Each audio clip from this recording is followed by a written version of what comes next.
This is working. Come on.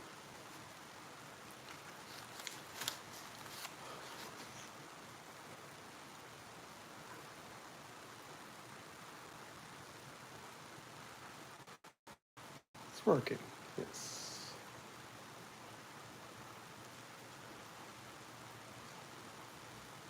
All right.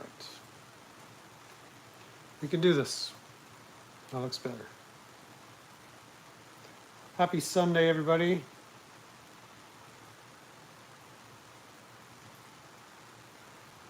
Welcome on in.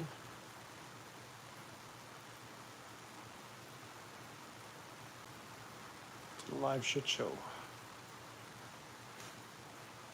I'm your host.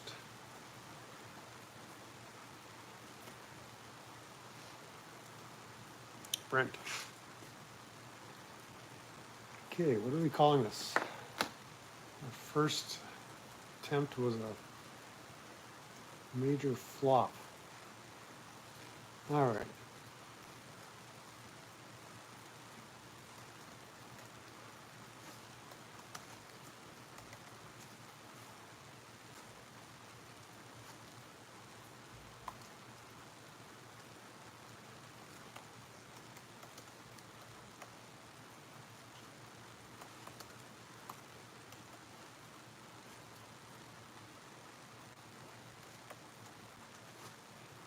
Just getting set up as usual.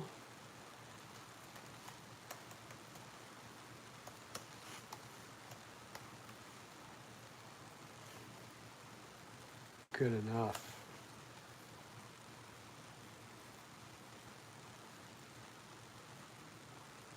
Let's go all the way here. All right. How's everybody's day been going? How's your weekend been? Catch up with you in just a couple seconds here. My weekend has been rather exhausting, but it was a good one. What are we calling this? We'll put this under music. We're going to talk about music. We got rained out for the tractor repair, unfortunately. So I'll explain that shit show to you.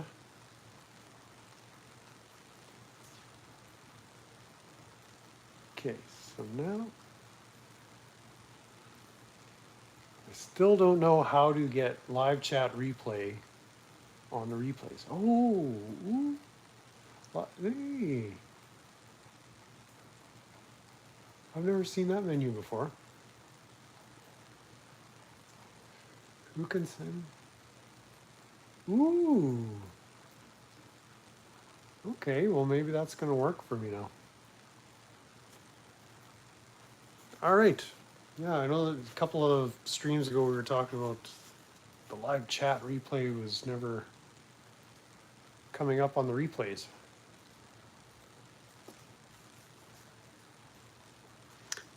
Maybe this time it'll work. Anyways, yeah, I had left the post this morning. It might cut off here. I was planning to do some wrenching on the old tractor.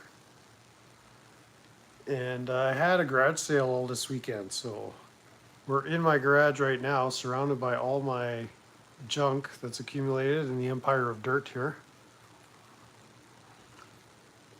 And I'm using the carcass of an old 6-liter Ford Power Stroke diesel as my coffee table today. So we seem to have pretty decent lighting here, and you can't hear the rain too badly. And so I wasn't going to start doing a repair in the rain. So we'll save that for maybe Tuesday. The weather's looking a little crap for a couple of days here. Let's get you moved a little closer. But yeah, the old Power Stroke diesel makes a good coffee table. Let's see. Still crooked. I'm probably the only one that cares. You don't care if you're crooked, do you? Anyways, got a new music hall and a few thoughts on music and musicality as usual. I got my last Dr. Pepper in the house. Got a coffee, although I've OD'd on coffee probably about 7 times this weekend. It's a lot of work putting on a garage sale. And kind of occurred to me what I need to do is have a live auction here. So I think I'm going to try to sell a few more items through the week. Maybe have another open house estate sale, garage sale next weekend. And then I'm going to call the auctioneer tomorrow, see if he can come by the following week and we can clear this place out. So I've only got a couple of weeks before I got to be out and the new owners have possession. So sounds like a lot of fun. So how's the volume? Do we have any volume here? Okay. I think there should be some volume. Somebody's watching. Nobody's commenting, but welcome to the Shyt Show, the show about nothing. That's kind of what we determined this is all about last time. I know that show about nothing, it's been done before, but that was like 35 years ago. so this is fresh. This show about nothing is fresh. That 90s thing, that guy that did that, that's all dated. That's so 90s. This is fresh and new, 21st century nothing. So welcome in. There's just going to be more of this. I hope that's the kind of thing you're into. That's the kind of thing I'm into. The dog's into it. He's just curled up on the garage floor here. Say hi, Max. Pepper is perched on my lap. Rather than perched on my lap, crashed on my lap. The kittens are all terrorizing the rest of the animals in the barnyard. And yeah, we're gonna get down to what I've been finding in the local music market here for some vinyl, CDs, and cassette tapes. And I'm pretty pleased with what I found this week. And some of the stuff I have purchased, I just have to pick it up. So there was some stuff I can't reveal yet. It's going to be super secret until I actually have it in my hands. But I'll show you what I have acquired so far.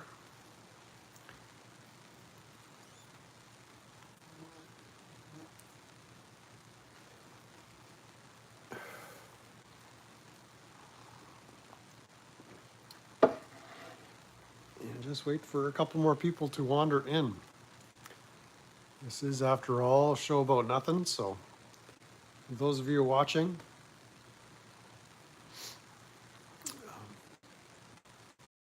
like, share, subscribe, comment, save this video. It really helps the algorithm. Okay, little story. Somebody came across, or I came across a YouTube channel. Here, I'll, while we're waiting, give a shout out here. What the heck's the channel? I just subscribed the other day, so it should be right here. Little shout out to, oh, I can find it here.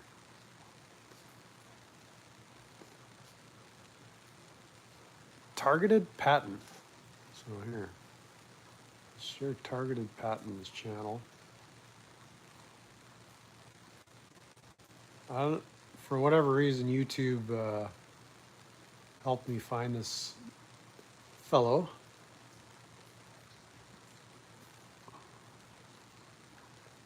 Just close that.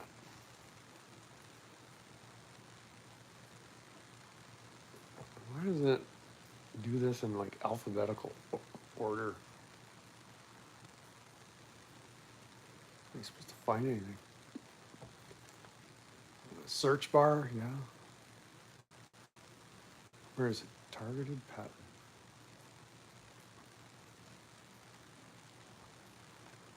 Oh yeah, Ho for Life featured me in a little video. Not too. Let's Let's give a shout out to Ho for Life. Send some love that way.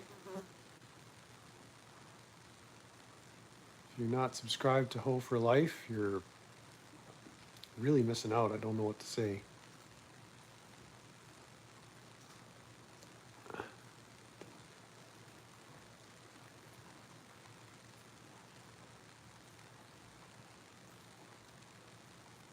Which one was it?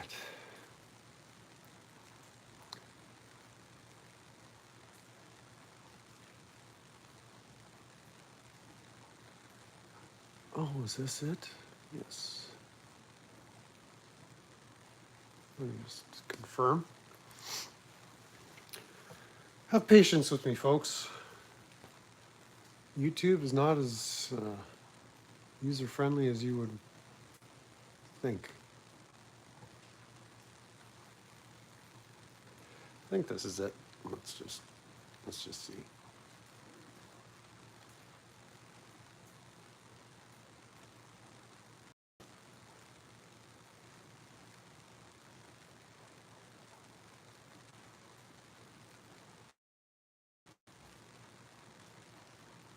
Oh yes, this is it. Okay. So Hope for Life archives.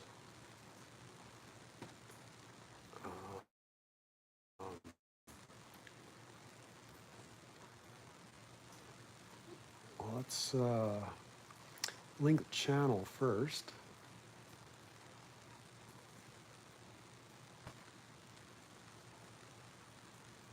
Real funny stuff. Good edits. Hey, Condensed Reality, welcome in.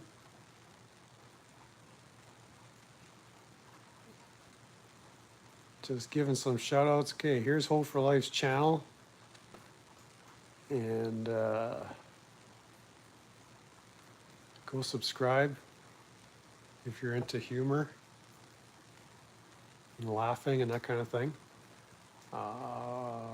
And yeah, this is a video featuring yours truly.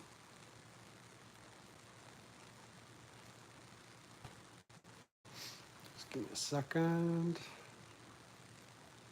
Copy, paste that in the chatteroonies.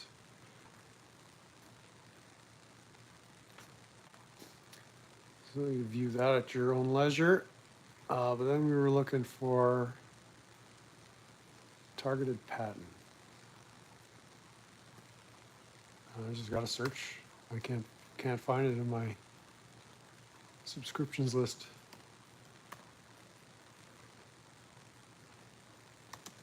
Sorry for ignoring you guys here. This is taking like all of my concentration.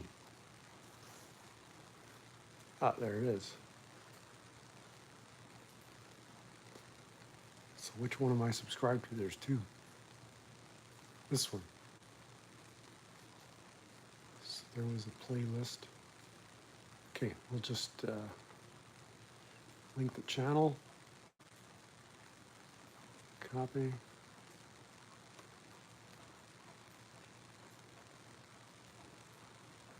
Paste. All right, that's targeted pattern. So he came across the algorithm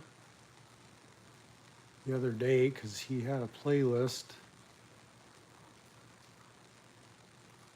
about a certain tweaker out of a shed in Arizona. I don't know if there's a playlist or what. What was I watching? It was all about our dearly loved Direct D, aka Christopher Ruff.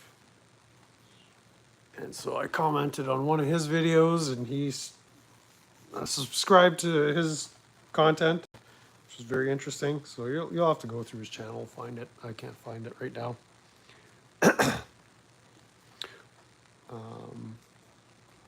It's from a couple of years back. But there was a series of videos he did on Direct D which was interesting viewing to say the least. The King of Diaper Mountain. If you don't know what that means, stick around. Maybe we'll get you up to speed eventually. And so yeah, he commented and he went and started. He gave me a shout out, subscribed to my channel, and was going back and look at some of the earliest content I was making.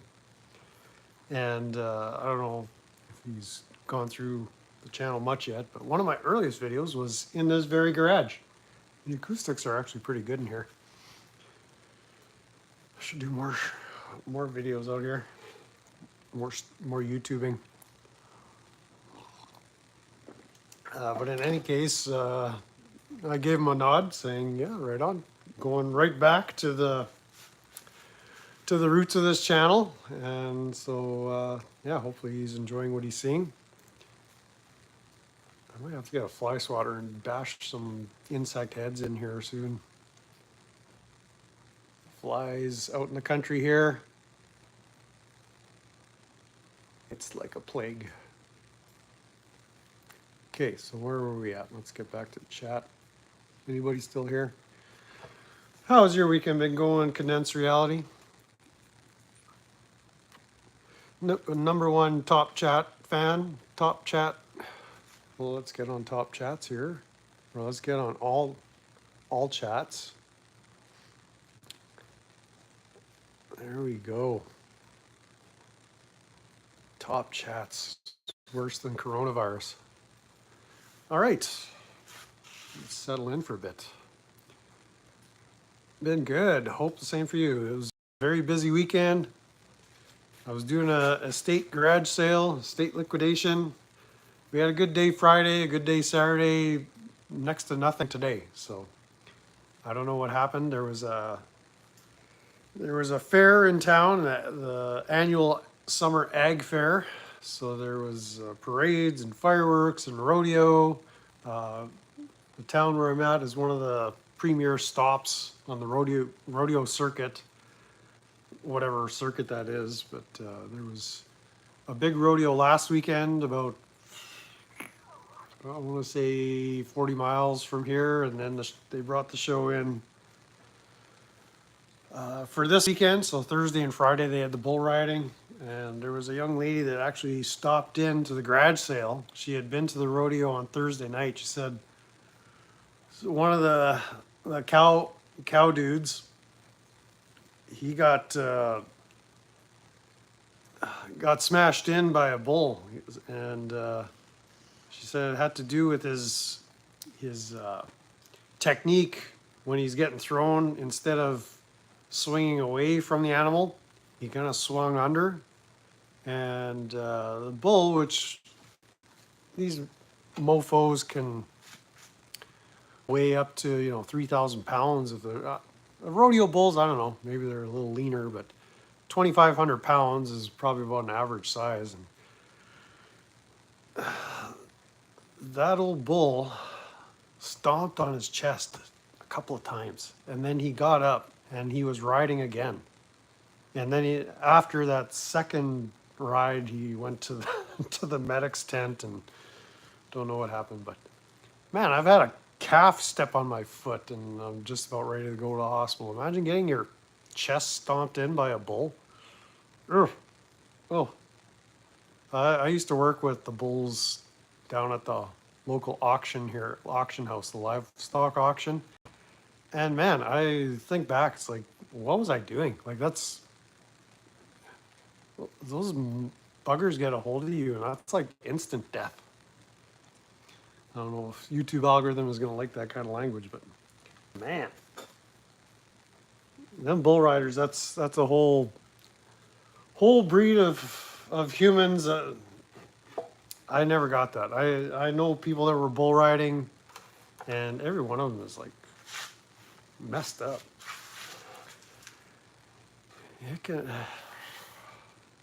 2,500 pounds of angry bull. Like, it takes a special breed of person to say, I want to do that. I want to ride that thing for 8 seconds. I guess to each his own. And I don't think there's, maybe there's some money in it, but I don't think there's a lot, to be honest. So must be an adrenaline junkie thing or something. Wild, wild stuff, to say the least. And so, yeah, it's raining right now, so no tractor repair, as I disclosed before. We've got to postpone that. I was thinking of giving it a try, but then crawling underneath the tractor and figuring out the lighting and making sure you guys could see what I'm doing, and then getting wet and having some water dripping on my forehead or right in my ear. That just wasn't going to be a fun time for anybody, least of all me. And fun is what I'm all about.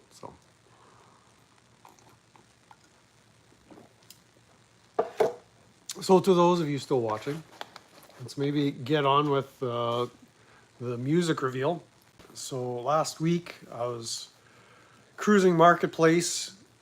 There seems to be a lot of good classic rock and 70s, 80s music out there, 80s heavy metal and that kind of stuff. And so I found some good deals. So I made some purchases on Marketplace, or I arranged some purchases.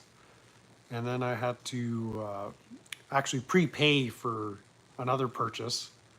And then when I went to pick it up, or wanted to pick it up, the seller said, "Oh, well, I'm at work already. Like, you should have told me." And I'm like, "I told you I was coming to town on that day." So, whatever.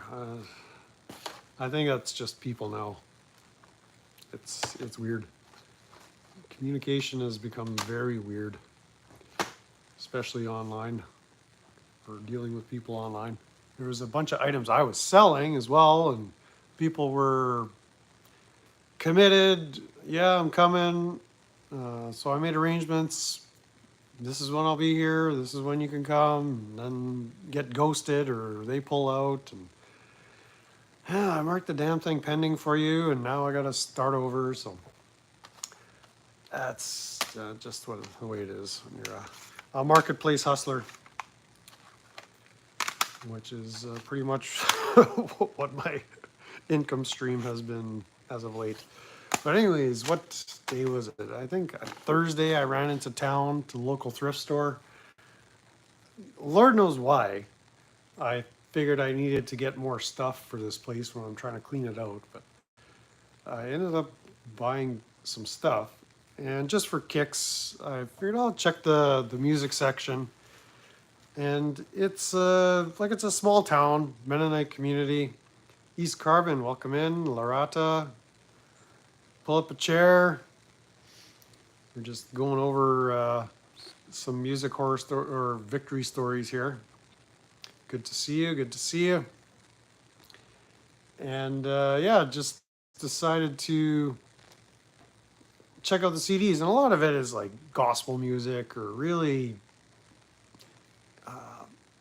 like 40s big band kind of stuff, which I'm not terribly into. Like, they don't have jazz or anything popular, but I found a bunch of classical music, and that's one genre of music that you can find pretty readily at thrift stores, and it's all good. Like, you're not going to find the original recordings of Mozart or Bach, but I found a bunch of excellent looking collections. So here's a collection of classics for relaxation, 5 CD set, and it's got like everything in here.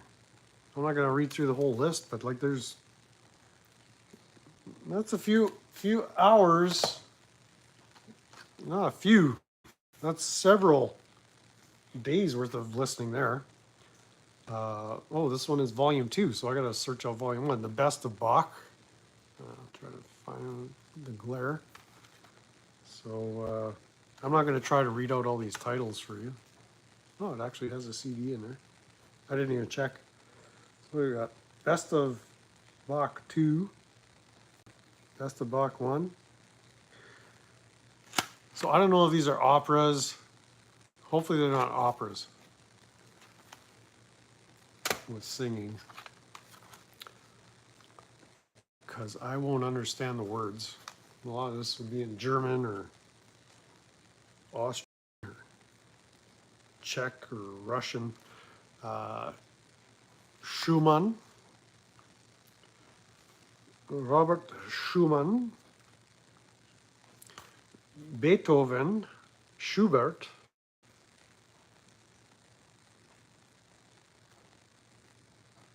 what else? Schubert, Beethoven. Oh, I guess this one might have some singing here by this guy. I think that's Lieder Fritz Wunderlich. There you go. There you go. You were in the orchestra and primary, played the viola. I was never in band. I don't know if that's a good thing or a bad thing, but I was never in any school music whatsoever. I played in a Christmas concert in grade 6. And it was, I think I played,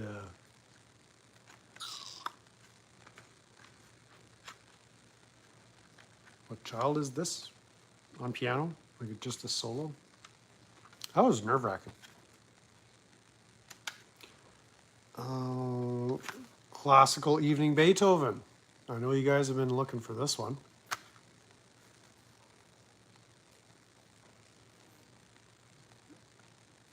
Symphony, Sonata, Overture, Concert number 5. Beethoven's got it. Got the riz, man.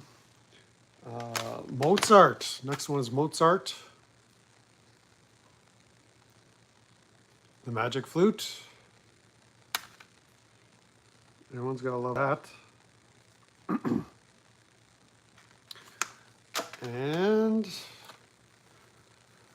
Morning Sunrise.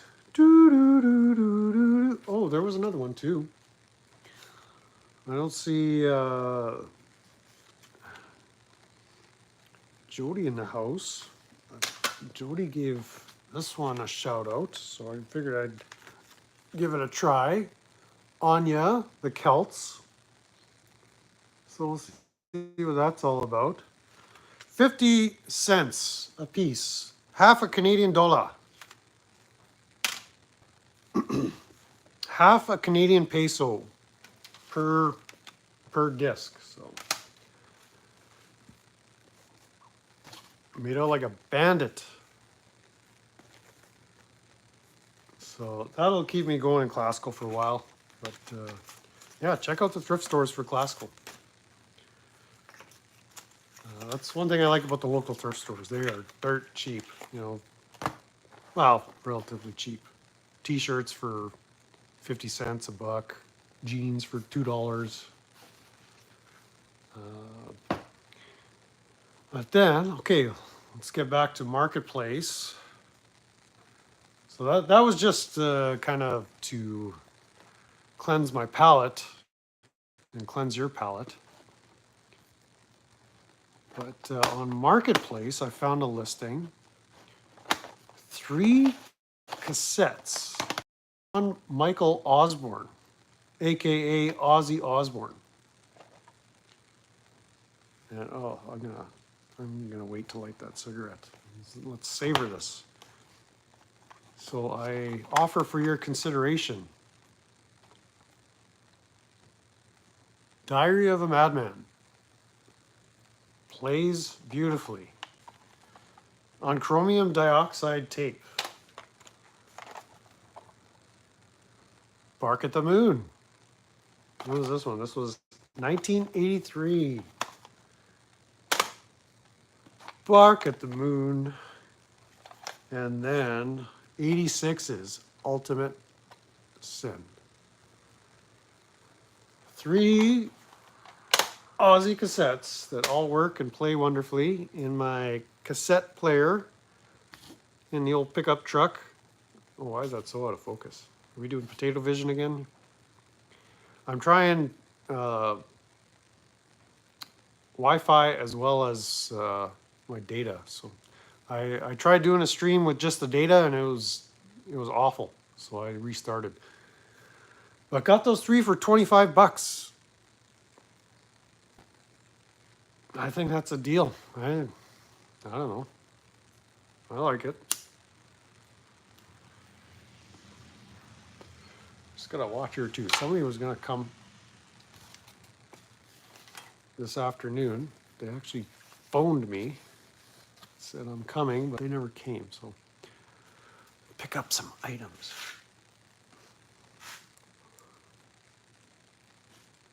Some small, cute, furry items that are related to this guy.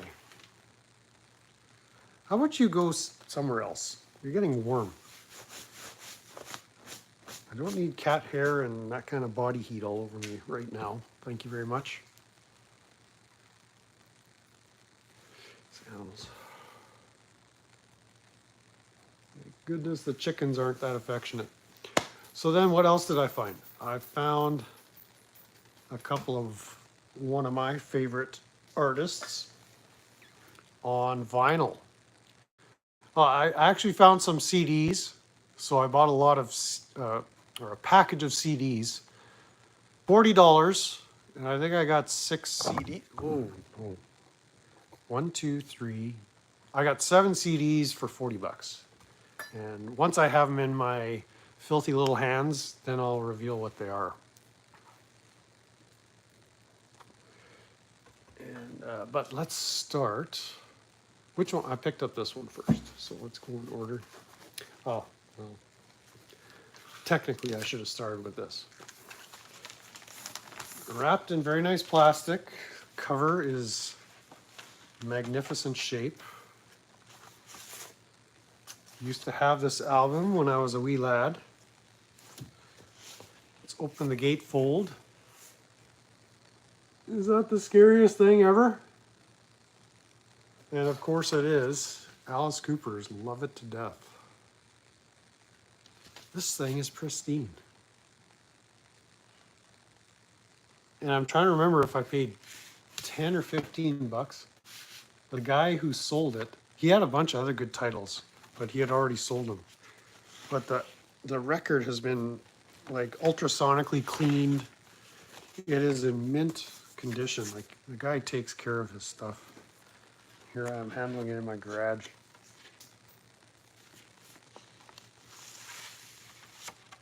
So that was a score.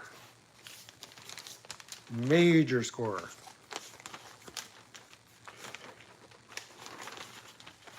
Very pleased with myself.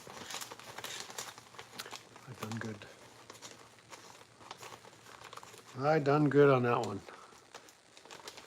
Welcome, Dad. You have a CD. Yeah, some of these, I'm buying some vinyl that I just know is going to be hard to find on CD. Like it's out there, but some stuff like Motorhead and even Alice, especially the oldest Alice, in the States, they probably came out with a lot of issues of the CDs, but up here in Canada, I don't think, like the record stores would have carried them, but they wouldn't have had 100 copies. So there's not that many CDs circulating in my area. So if I find them, I'll buy them. Like what did I find the other day? From the Inside on cassette. And I was listening to that. That works great.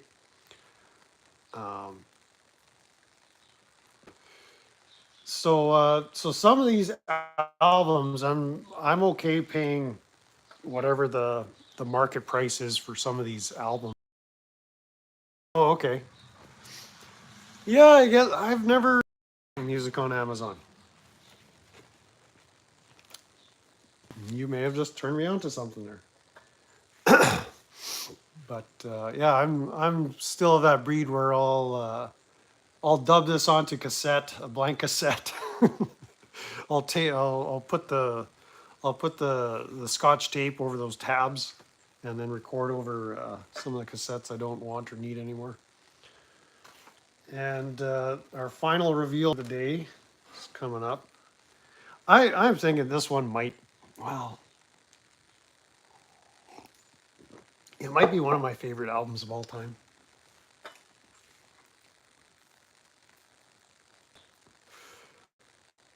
I don't know if I would say it's so influential. I mean, it's neck and neck with another album I'll give a shout out, but I have not yet acquired. But it is Alice Cooper Killer, which I secured for the princely sum of 20 Canadian pesos. And the album, the vinyl is in decent shape. There's some surface scratches. I haven't played it. But the album art is fantastic. I mean, it's got the old snaky on the front, and then some hoodlum like dudes on the back, and same guys on the inside. But this one has the calendar with Alice hanging from a rope. 1972 is this one? 70? No, this is 71. So I could, no, this is 72. Sorry. This came out in 71. But the calendar, for whatever reason, well, it came out in either October or November 1971. So probably wouldn't have made sense to issue the 1971 calendar for the year that had just passed. So I can see the reasoning why the record label would do that. But yeah, I was born in 71. So. This album was released like within a month of when I was born. So. Or hatched or whatever, spawned. But I am, yeah, very pleased with that. So that $20. $20. Almost the same price as a sliverette of Bad Badger Token. See, I had this album on, I think, the Columbia Records release, and it just came with a simple, let's see, I don't think there was a lyric. Let's see if there was any other album art on here. That's what I love about it. These albums is just all the cool album art that they included. No, this one just has a plain paper sleeve. Let's take a gander at that Love It to Death again. I think that has something. Maybe not. So these were the Warner Brother days of the Alice Cooper band, the original band. I still haven't got around to looking for the new release, The Revenge of Alice Cooper. The original members, minus Glenn Buxton, rest in peace. Lord keep your soul. Oh yeah, this was the back cover. $50 for a sliver. I'll be a Canadian billionaire if I can sell Token for $50. No, this one's just got plain paper. But I remember having this album. I got it they called them flea markets back in the day, and I had this thumbtack to my wall. The eyes, and so I've been enjoying some of the interviews I've been finding. Dennis Dunaway has done an interview with Classic Album Review. These limeys out of the UK. And he kind of talked about how they figured Alice should, Alice, the front man, Vince Fournier, should wear makeup so that people in the back of the auditorium could see his face. And so there was just the whole story behind that. Dennis Dunaway, I'm getting the bassist for the original Alice Cooper band. For whatever reason, he just he just came across as a weird dude. Like, let's see. It's the dude right there. Oh, not Alice, but this guy in the center. So I had used to have on VHS. What was the name of that? It was a live video from the $1 Billion Babies tour, I believe.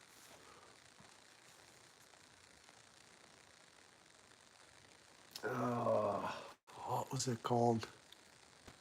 I could look it up on YouTube. But just the on-stage performance, like the high kicks and just he was kind of just came across as a weirdo. But hearing him in the interviews, because we didn't have interviews. If anybody was interviewed back in the day, it would have been Alice. You know, you didn't hear from the other band members. And so Dennis and others are getting on the YouTubes telling their stories. And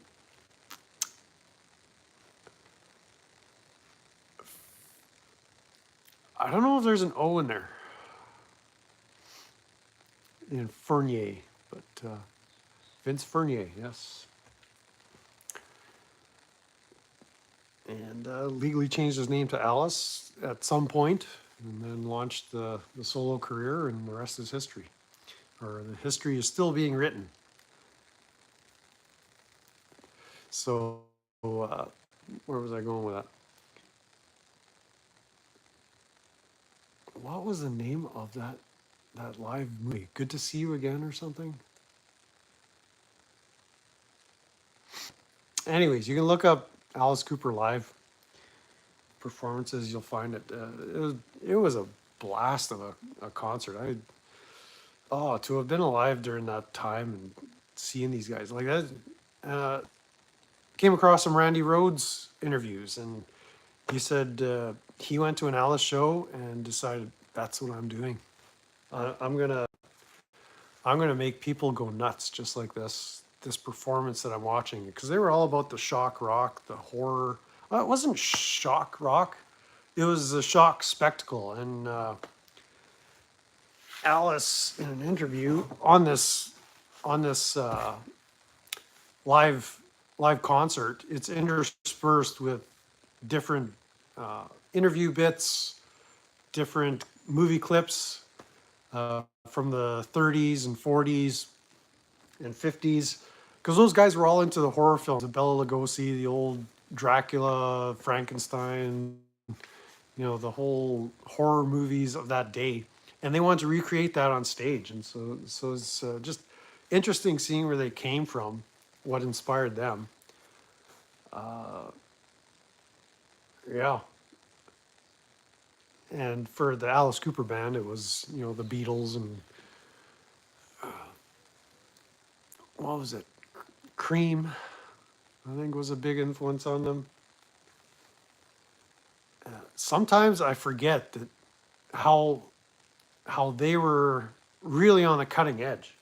Because when I was a teenager, I always kind of thought the Cooper band was like mid 70s, but no, they were like late 60s, early 70s. By Muscle of Love, that was 74. And then Alice was already, Alice himself, the solo career, Welcome to My Nightmare, like that was right after that. So mid 70s was already the Alice show by himself. But in this Good to See You, I'm just going to call it Good to See You Again, because I can't remember what it's called. They were trying to recreate Cabaret, which was popular like in Germany and Europe in the late 60s. And his contemporaries were Jimmy, he said his buddies when the Alice Cooper group, I mean, all these guys, they were from the Phoenix area, right? And they kind of made their way to Detroit, made a splash there, but eventually ended up in the LA music scene. And the guys they were hanging out with there was Jim Morrison, Jimi Hendrix, Keith Moon, and then they, you know, they were hanging out with Pink Floyd once they had that mansion in Connecticut. Like they were they were the guys to hang with and party with. And I sometimes have to get my chronology right. Is like they were the pioneers of so much of what came after it, whether it was Kiss or a lot of the heavy metal, like the theatrical stuff, and their inspiration was cabaret. What's going on here, Janice? I I don't know if they were hanging with Janice necessarily. Quite possibly, I've never heard her name shouted out, but quite possible. I mean, she was in that scene. Uh, they got their start with Frank Zappa, who he was just coming into his own. I mean, he really started doing his thing in the early 60s, but was making a splash through the late 60s. And he was the one that essentially signed the group to his label, and they released the Easy Action and Pretties for You on Zappa's label. Welcome in No Mercy Sheep. Janis Joplin, rest in peace.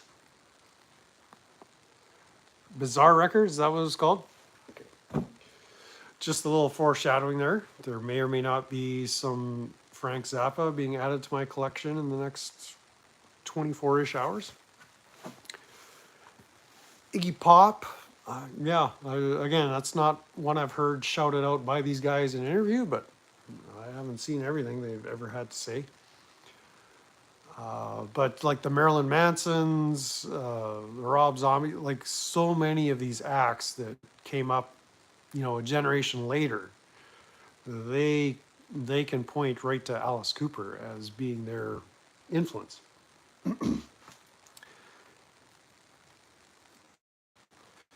And so I was just thinking the other day, like, what is it about the Alice Cooper group that really gets me? Because maybe it takes a special breed to like this singing songs about dead babies and Only Women Bleed and I Love the Dead. And, that's what people initially think of. I was like, what are you listening to? And okay, sidebar. A week or two ago, I picked up Permanent Vacation by Aerosmith. So I was driving to town, the big shitty, and I had that handy. I said, yeah, you know what? I don't really want to listen to it, but just for kicks, let's slap this in. And it's been easily 30 years plus since I've listened. Well, let's see. Let's not go that far. Let's say 25 years since I've listened to that album. And listening to it with fresh ears, it's like that was the era when, so let's go, when was that? That was like 83 or something that it came out. I'm not going to go find it right now to look it up. But I remember listening to that when I was 16. It probably came out when I was 15 or 14. So 83, 84, 85, somewhere in there. Maybe 85. Let's go with 85 just to be safe. Because I think Done with Mirrors was previous to that. And Permanent Vacation kind of marked a shift in their songwriting and especially the production. And so that 80s fancy schmancy production started coming in. And they capitalized on a lot of effects and overdubs and just different. It became very complex and very dense to listen to, and I just kind of figured this out the other day. Like this didn't occur to me back in 86 or whenever I was listening to it, 86, 87. I just enjoyed the music back then. I loved the songs.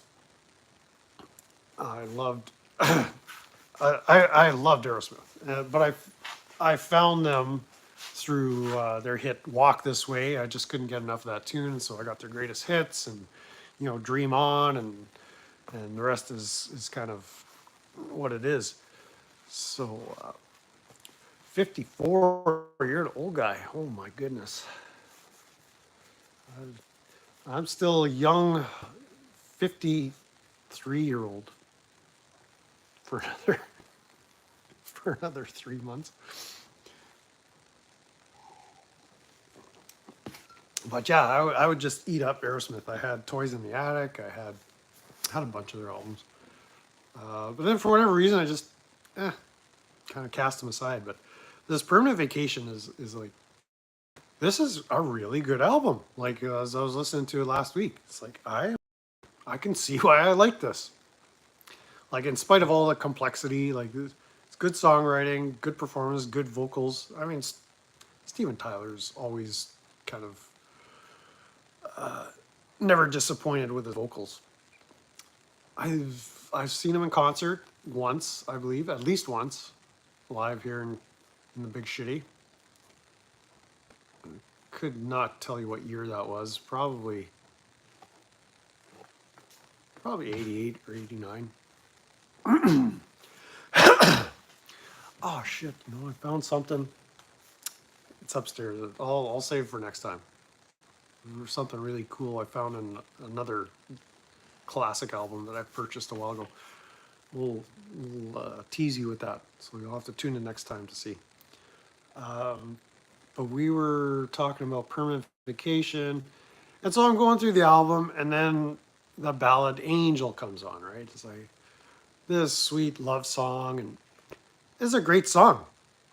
But it seems like in the last month or so, this realization came on to me. It's like all these love songs are just so stupid. Like they don't reflect real life. Like it's all just emotion. Like it's just I see the appeal, but it's I'm so lonely and you're the only one I love and blah blah blah. To this, whether it was Bon Jovi, because those ballads were big. Brian Adams, any number of, well, you can go all the way back to Graham Parsons. Love Hurts was redone by Nazareth, right? But I'm like, all these sappy love songs, as great as they are, they're just dumb. And I'm not an unloving type, but it's like, what is this? Like, what do people fall for this? Like, this is not describing the human experience. A guy just so desperately in love with his woman, or this woman is so bent out of shape over her her her bay. It's like, come on. And then it clicked to me. It's like Alice Cooper. They never did that. They never did the ballads, the love songs. And in this issue with Dennis Dunaway on Classic Album Review, all right, let's pull out. Let's give Classic Album Review a little bit of love here. I don't even think I'm going to subscribe to him. So let's take care of that little bit of business right now. I think it was a 2-part interview.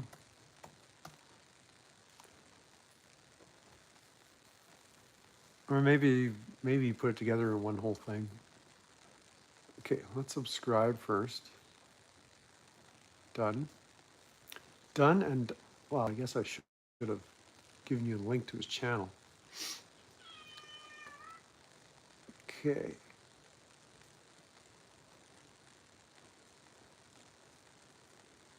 All right, there's two. Yeah, he cut it up into 2 interviews for whatever reason. I'll put the link to the. I guess this is part 2.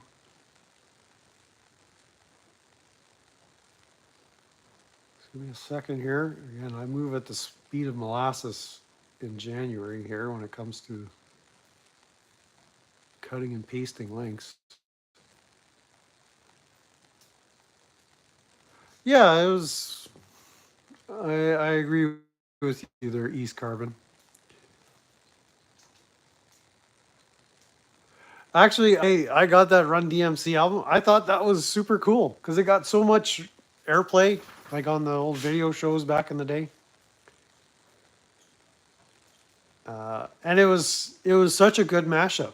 Like I liked that version of Walk This Way. I don't have that album anymore,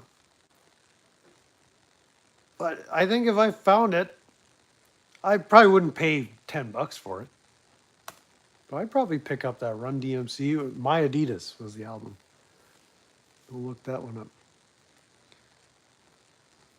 I mean, I was probably the only white boy in my neighborhood that was listening to rap, and it was all because of Aerosmith. So, all right. So, classic album review. Let's go to his channel, and I'll link to his channel.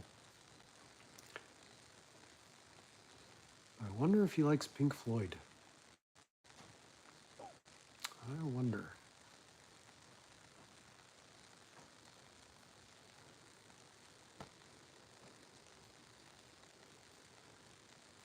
He's got a very dry British delivery. So, the Gulf of Tonkin was signed the day before the event occurred. If you look at the document, no mercy. All right, we got some interesting discussions going on here. I'm kind of. What did I miss?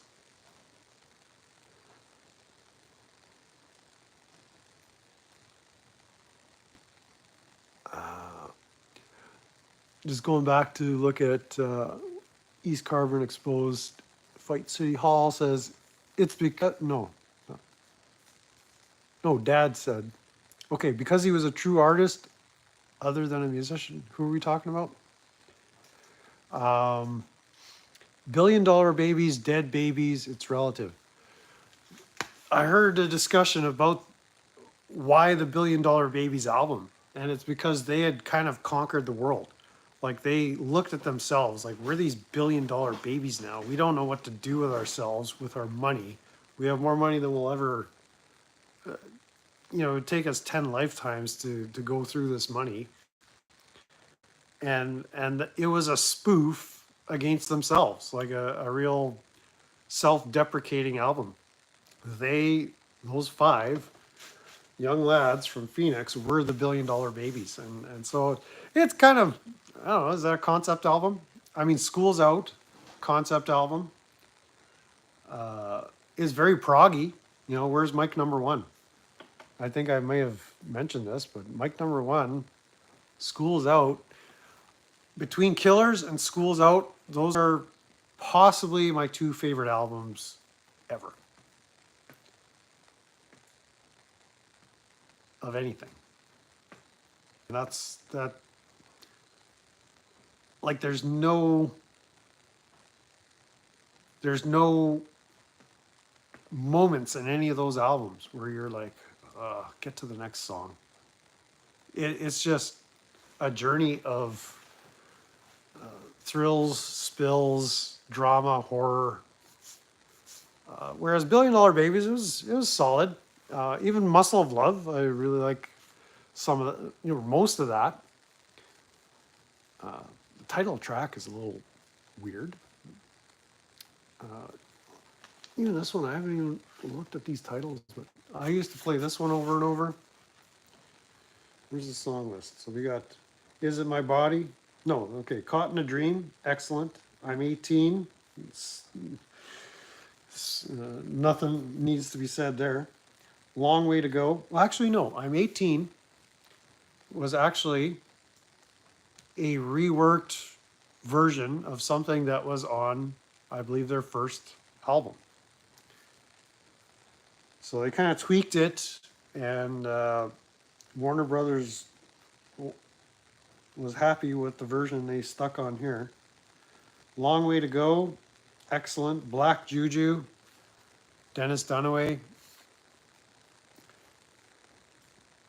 That's the one. That's the one I did my high school yearbook quote. Everything I'm living for is all that I am. Liking it and loving it. It's all in the plan.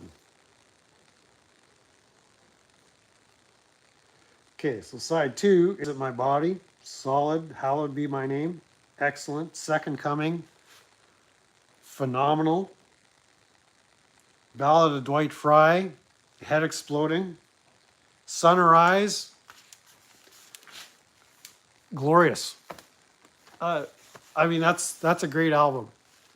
But Killer and School's Out, j- as as big a task as it is to outshine that, Killer is like one of those. Killer influenced scads of musicians throughout the years.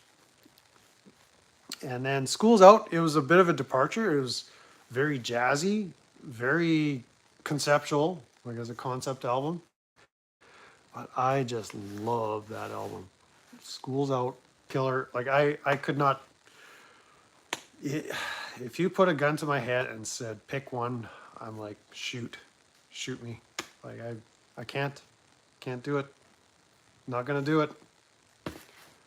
So yeah, I mean that's just me being lame. So Big Apple Dreamin'. Oh man.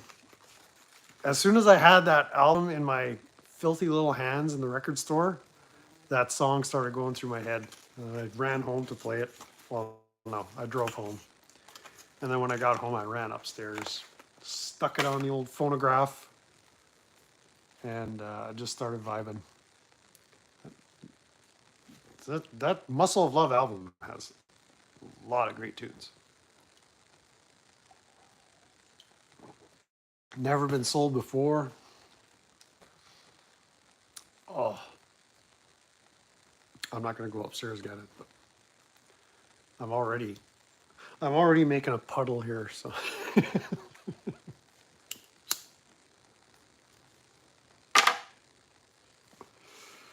but just yeah, the groove and the sound, and it was Glenn Buxton, the kind of not introverted, but he was no, he was very extroverted. He he was quiet, but the way he described it, he had this biting, sarcastic sense of humor. His timing was perfect. He was the bad boy of the group. The true, everybody else was like choir boys, and Glenn Buxton was kind of the raunchy dude, but could play guitar, could write, oh, and just had the rock and roll attitude, which caught up with him. Like it cost him. But he was the one that kind of put his foot down. It was like, we don't do sappy love song ballads. That's not what Alice Cooper is. So as long as Glenn was around, wasn't happening. Brandon Mitchell, welcome in. Cheers to you, my brother. Tip 3 more ounces of coffee in here, and then that's it. I'm OD'd on coffee. I probably don't need any more coffee until my birthday. Ooh, ooh, my head. Yeah, I'll sleep next weekend. It's not a big deal. Lots of time for that. So yeah, that's it. I was gonna do the tractor repair. I uncovered some stuff, but I'll do that in person with you.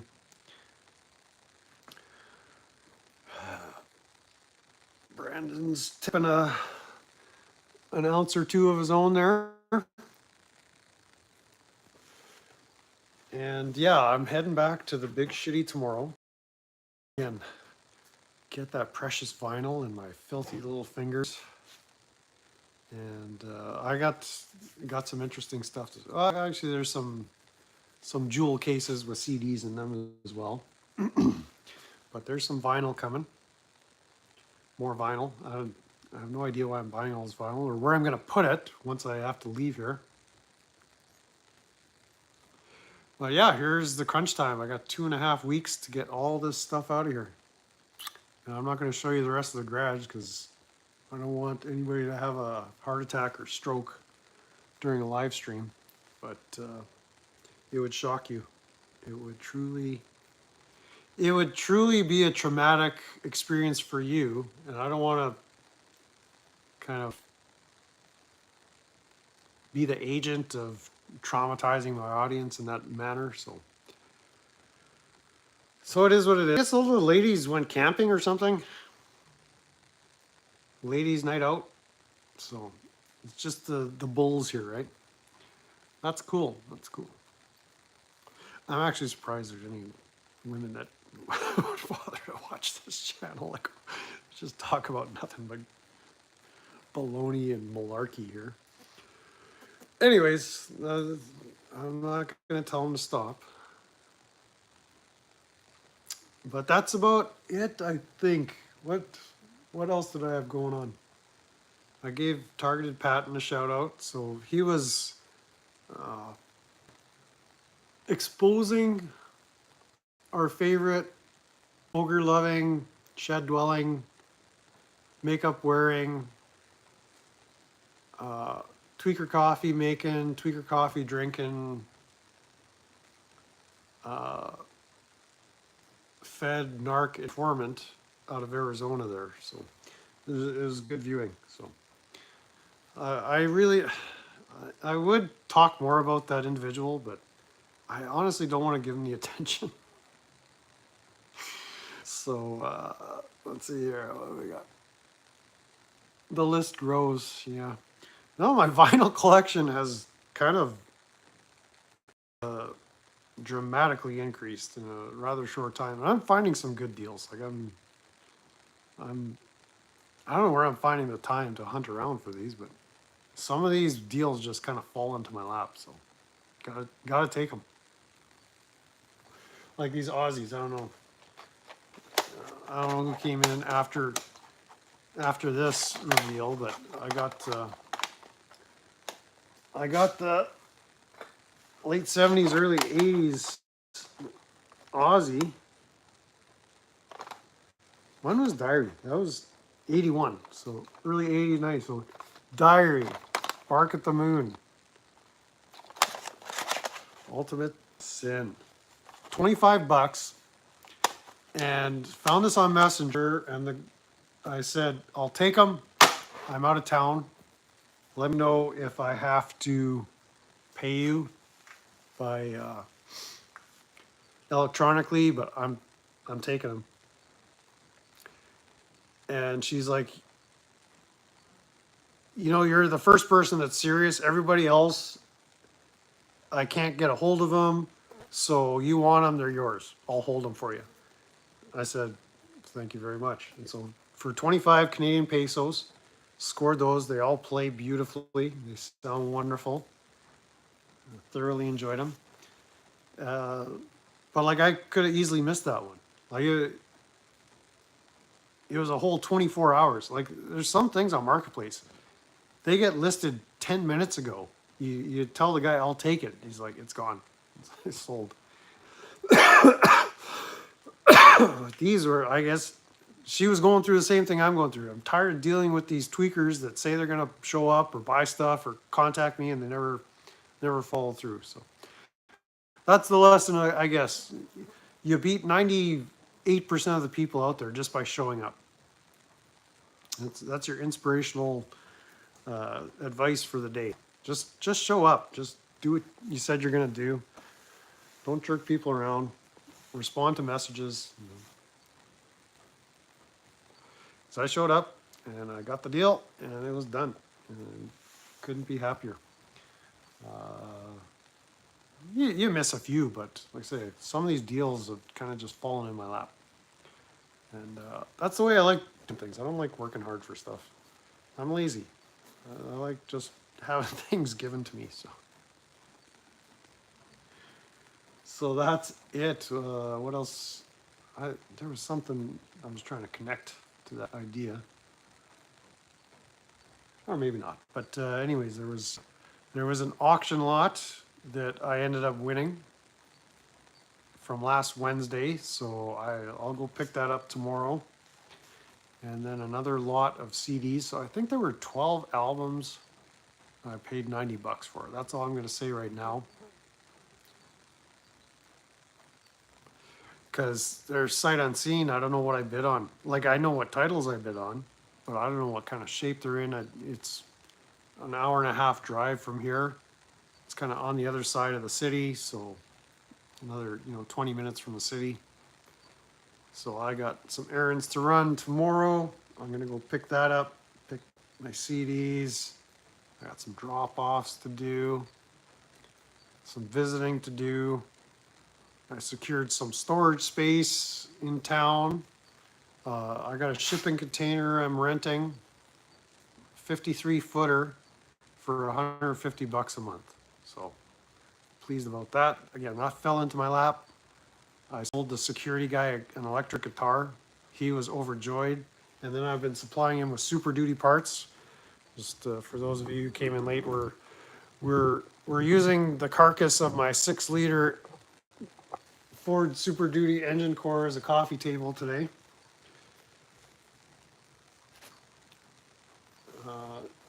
Pulled this out of my F-250. I think one of the heads, not the head gasket, but the head itself did a self-delete. And it wasn't worth repairing because the truck body and frame and everything underneath was in such rough shape. You know, we got tons of salt on the road they put in the wintertime here. Yes, precious Dr. Pepper. I really should be drinking that water. But pulled it out. I thought the engine was toasted because it was hydrolocked, and I had started it up, and it started making some complaining diesel noises after that. But once I pulled it out, the valves are all good. Nothing is broken in the heads other than the head surface, which possibly can be machined down, but the bottom end, the engine core itself, you could turn it over. There's no clicking or clacking. Hey, Jody showed up. Welcome in, my dear. We're just talking truck engines here, hanging out in the garage. Sky talk, but you're welcome to contribute what you know about formerly running car parts and engines and that kind of stuff. You missed the music discussion. But say hi to everybody. Everybody say hi to Jody. But yeah, until I can sell this, or I guess this is gonna go into storage. I've had it advertised as an engine core for probably 6 months, and no takers. And I don't think I'm asking too much. I don't know. A lot of people are doing engine builds around here. Maybe I should rebuild it. And where would I do that? In any case, it's a usable engine core. Very heavy, and I'm gonna have to get it out of here within two and a half weeks. In any case, Pepper's back. No, I don't want you sitting on my lap. And yeah, for now it makes a good coffee table. So there you have it. We did a little bit of engine talk, a little bit of music talk, a little bit of Diaper Mountain talk. Covered everything. So what do you guys want to talk about? So let's get you back up here. A tractor repair is postponed. We got a rain delay. I'm thinking we can reconvene sometime on Tuesday.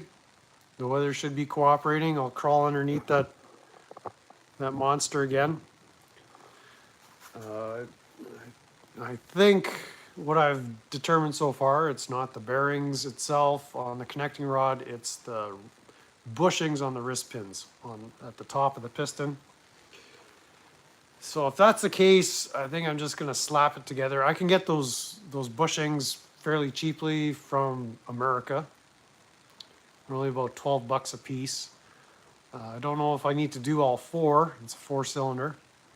But it'd be a lot of work to get done quickly. And I would have to spend probably a whole day by the time I figured out if I could pull the pistons down from the bottom end. There should be enough room to get that wristband, but I don't think I'm going to go that far. I just want to diagnose it, get it slapped together, and then I can drive it over to my neighbor's, store it there, and then figure out whether I'm selling it or even just get it running for the auction. Like it runs, it just has this nasty knock that's going to have to get repaired. I guess I could do the old trick of throwing like super heavyweight oil in there to deal with the knock, but that's kind of sketch. But I'll get it put back together. But I want to show you guys how I kind of went through the diagnosis and what's involved. Show you the bottom side of a 1965 Continental gas engine. What that monster looks like with its guts tore out. So it's not too gory. I haven't found any carnage, which is good. Like there were no shavings, no glitter in the oil pan. So it's salvageable. It's fixable. It's just not. I got to pass it on to the next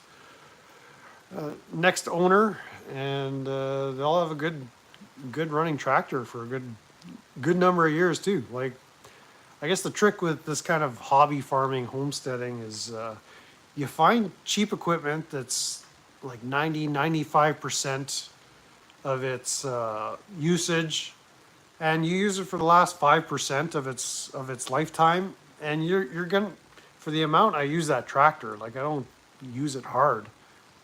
It just gets the job done, you know, pushing snow in the winter, moving manure around, picking up bales. Like I'm not sitting on the tractor for 14 hours a day.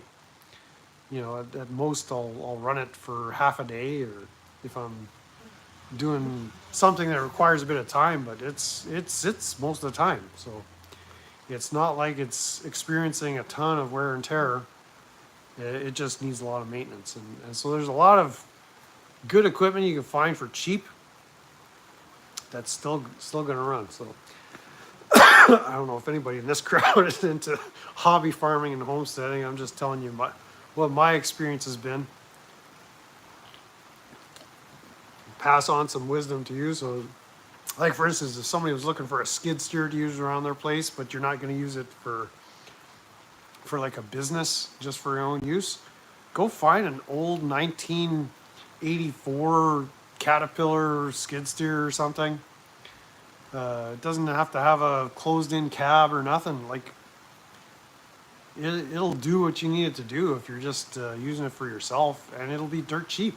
Or you can go spend 40 grand on anything newer than 1995. Like you're paying big money for some of this stuff. So, and unless you've got a way to get that money back by putting that machine to work, that's a liability, not an asset at that point. So awesome in the winter, I'm sure. Well, it didn't get me by last winter because it was down all winter. I didn't want to run it with that nasty tick, so we didn't have a lot of snow, which was nice. So I didn't even pull out a snowblower or nothing. I just packed down the snow on the driveway with my pickup truck, and that was good enough.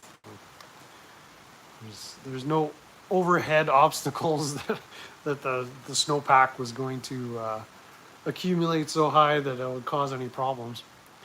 And all my vehicles get parked outside anyway, so it's not like I had to get into the garage or anything.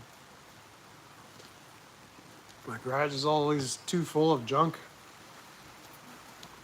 It's not meant for parking vehicles. So yeah, there you have it. Another Sunday live stream shit talking show about nothing. How'd we do? Was that enough nothing for you guys? I'm open to new topics of conversation if anybody wants to speak up. But that's been what's on my mind. So we did the music, we did that. Garage sale, auction. Yeah, come on out to the auction, tell all your friends.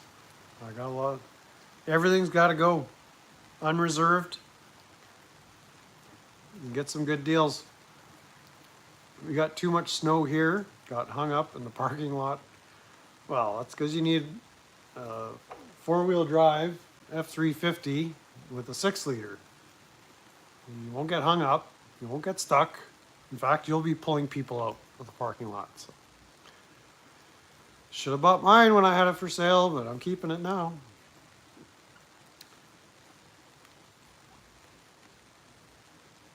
And so yeah, what else we got happening? This week is yeah, kind of tone it down.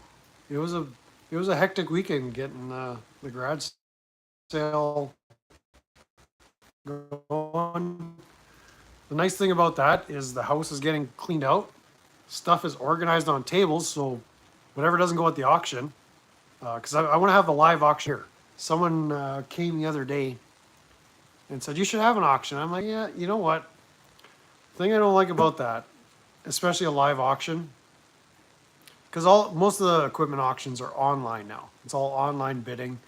So there's an auction marked, well, just a couple of miles from here, and then another one about 15, 20 minutes away. So I'd have to haul my stuff to their compound. Then they take pictures of it. It gets buried. People look at it. You're buying stuff sight unseen, and you might get $50 for something you hoped you would get 200 for. But back in the day, these farm auctions, retirement auctions, estate sales, the whole community would show up, and it was like an event. And especially through COVID, like that all got shut down. That damn coronavirus killed the live auction. But now, okay, so we're a few years after that. People have a real hunger for those live auction events. And so my worry was, you advertise this live auction, everybody brings $200 or $400, and 7 people show up. And so you make your $25. And it's not necessarily money. In my case, I got to clear the stuff out. But to have a decent auction, like, you need about 30 people bidding. And the guy I was talking to the other day said, no, people are coming out to the live auctions. So there's a couple of guys I have in mind that I'll give them a call tomorrow, say, come on by, let me know what you think, let me know when we can do this, and let's get the live auction happening. So, because that would save me a whole lot of work, trucking all this stuff 20 minutes away. Like, if I can get people to just take it right off my property, and I don't really have to put my filthy little fingers on it, I'm all in favor of that. So what are we talking about? We're talking about James Freeman. James is a tough guy. The only bad part is he got his butthole touched, right? I had to walk up to my mom's drive in the country. Wanda Mai's boyfriend locked up now. So much corruption. He was, yeah, I heard about that. Don't know anything about it. Chile's raising money. I haven't been tuning into Chile in forever. To be honest, I don't have the stomach for the auditing clips anymore. Like, it's just too traumatizing, and it's not even happening to me, but it's like, a year ago I needed that to snap me out of where I was in my head space and emotionally. Like, it was something that was helping me to reawaken or something, because I was like virtually comatose. But now I have a hard time just tuning in and watching just cops or pigs behaving like pigs. It's just, my tolerance has gone way down. So, but yeah, love Chile. I mean, love what he's doing. love poking fun at him, teasing, but I haven't been part of the Cholito community in quite some time. I used to love getting in on those live streams, having fun, just making all kinds of jackass comments. I was watching Lane Myers at the time, and the same agenda. Just tune in, make a bunch of jackass comments, lots of laughs. Lane is a riot. Chili's a riot. But now, as of late, it's Bao is the riot. I get my auditing filtered through Clash with Bao or Smurf Watch. So what are we saying here? Dang it! You know what? I'm gonna go get an eye exam in the next month too. And I think I'm gonna do the contact lenses. I keep. I can't. I can't be doing the eye adjustments, glasses adjustments. Messed up. So messed up. Man did nothing wrong. I saw a clip of James Freeman. Yeah, that's just piggery, thuggery. I haven't seen anything about the Wanda Mize situation. I agree and have nightmares. Well, the thing about a lot of those, especially Chili, like when he got out of his jail fake charges there last summer, like he came back and he was doing all these late night streams. So you're watching that right before bed, and it's like, ah, jeez. Like the adrenaline, the cortisol is just coursing through your system. It's like, what am I doing? Like waking up in the morning just a wreck. It's like, ugh, all strung out from cops behaving like pigs and pigs behaving like cops. It's messed up. I mean, I sometimes have this urge to go and hang out in the States, see what some of you guys are up to, hang out, see the sights. Like I've been all over North America, but it was behind the wheel of a semi. So you're seeing the places, but you're not getting to stop along the way because places don't have truck parking. Like you're a professional tourist, but you don't get to see any of the attractions other than from the interstate. And so there's places I'd like to go back and visit, but man, since I was really hard at driving, back in 99, 2000, like the whole world has changed. And what I'm seeing with, well, I guess I'd have to get a voodoo piggy if I was gonna think of doing a tour like that. But up here in Canada, like we just don't have the prison for profit system. So the cops, even if they wanted to arrest us all and rough us up and take us to jail, like we don't have the facilities. Like we don't have the tax base and the entrepreneurial drive and the judicial corruption to fill up these prisons. And then when that's filled, just build a new one. And everybody's getting, their wallets padded, etc. Like we don't have that dynamic going on here. So yeah, the cops are dicks. They're like a pig is a pig. Like they've got the same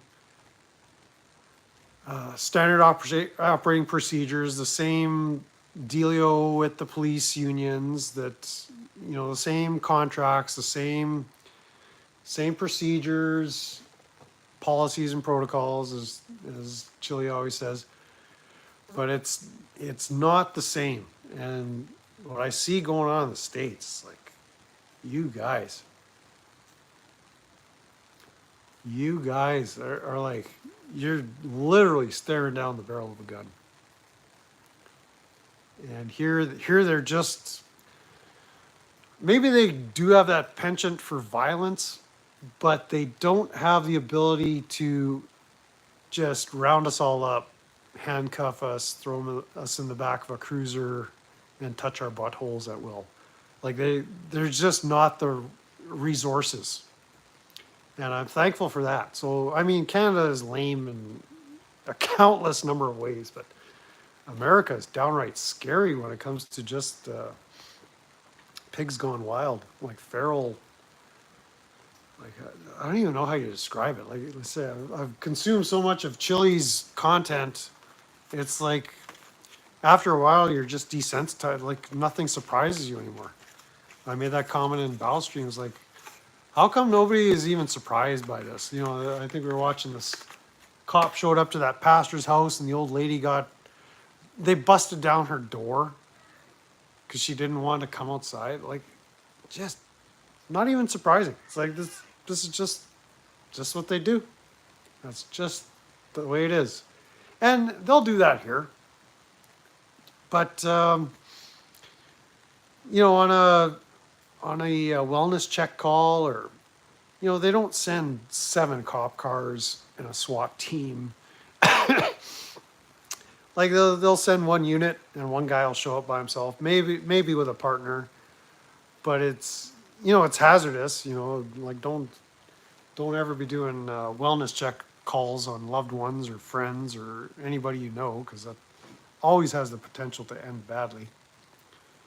But like they don't send out a whole squad, or half the department shows up for a wellness check, and it ends up on delete laws highlight reel like that. It just doesn't happen here like that.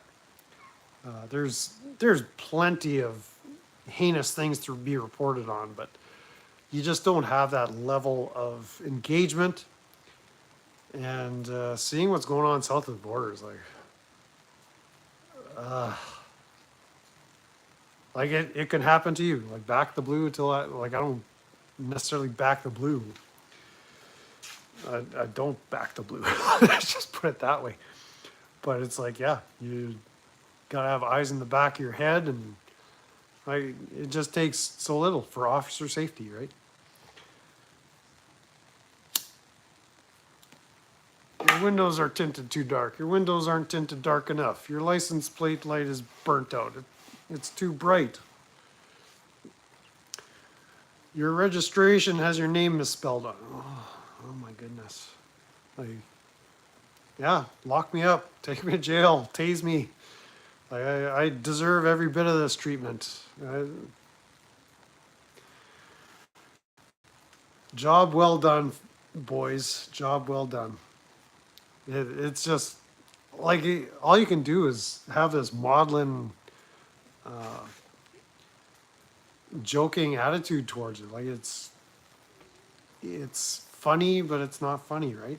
It's sad. I stay at home and keep on the low. Yeah, that's my thing. I don't like going out. I plan my life so that I go out not much. And that's intentional. It's not that I'm scared to go out, it's just I prefer not to go out. I like to be here. I have one of the first run piggies, number 17. Look at you, Piggy Whale in the chat. How much for the piggy condensed reality? I stay home. Who's got the piggies? Mr. D has piggies? I think Mr. D has piggies, but he's not here. Or maybe he's lurking. Not likely lurking. I had 4 months court trials over a druggie coming up to my mom's truck. My dog nipped her. Oh. Yeah, just stories like this. Like, she didn't even do nothing. Ironton and South Point, both 30. Okay. She didn't even do nothing. 6 months.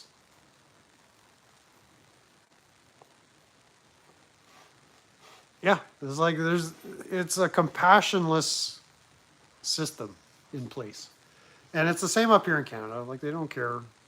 Your dog dies, or your cat dies, or your elderly parent dies, or you die. Like, it's just, we got our policies, procedures, and protocols. And, I mean, correct me if I'm wrong. Like, if I'm just talking out my arse here, but this is a trend I saw. Oh, let's say through the 2010s, like things really started galvanizing. Where I was traveling down the states in Kansas City area. Like, if you want directions to my house, go to Kansas City, hop on the I-29 at mile 0, drive 13 hours straight north, no turns, just due north. You'll cross a border somewhere along there around hour 12. And so 13-hour drive from Kansas City on the I-29. I'm the house on the right, so you'll see me. So I just doxed myself.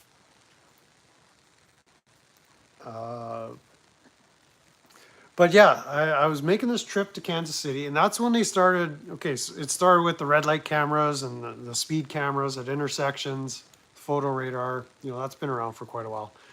But then it's like the blue bin recycling, like in those stand-up tubs, and the speed zones in school zones. That all happened at the same time, almost like somebody flipped a switch. It was going on here at the same time it was going on all over in the States. And it's like things were just crystallizing, like an agenda was being fomented or something. And because everybody was doing the same thing, like street lamps, they're all LEDs now, right? That all happened across the board at once. So what is that? UN agenda, Club of Rome, Club of 300, or like I don't know, Bilderberg. We're not going to go all down all the rabbit holes, but somebody is calling the shots, and everybody is just falling into line. And then we all saw it through the scamdemic. Ooh, scamdemic. And the system isn't broken. It works exactly the way it's supposed to. So here's a segment of the show where the talking about nothing gets really mired down into nothing. But it sucks. Like we're not going back to 1985. Like that's just the way it is. Or 1995. You know, that's. I think the 90s were like the last death throes of Western society as far as peak.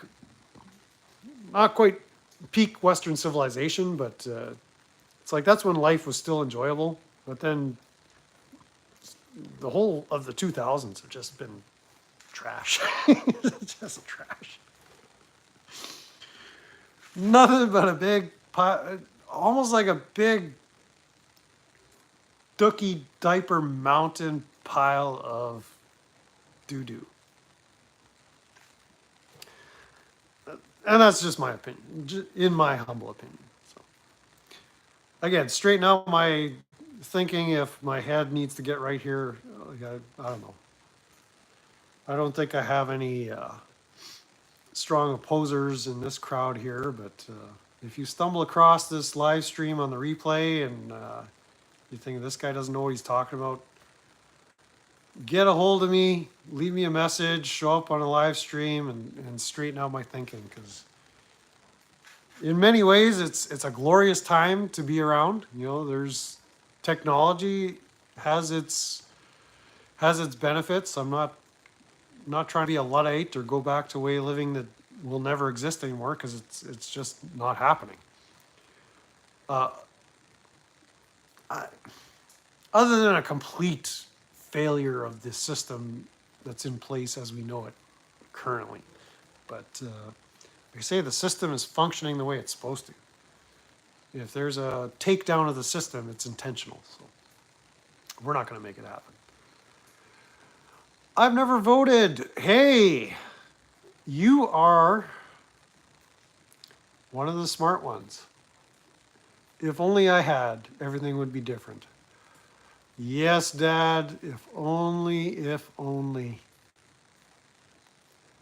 The internet ruined childhood. Not mine. I mean, I'm Gen X. Like condensed reality. You're what, in your 40s?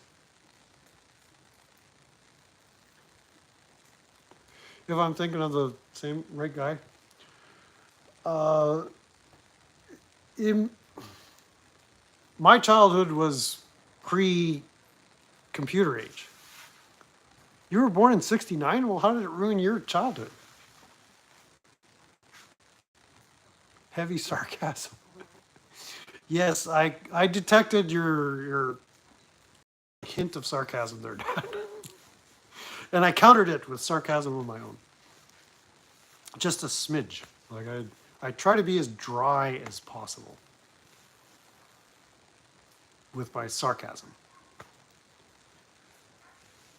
I've had more bad memories of life than good, thanks to pigs. Well, yeah, that's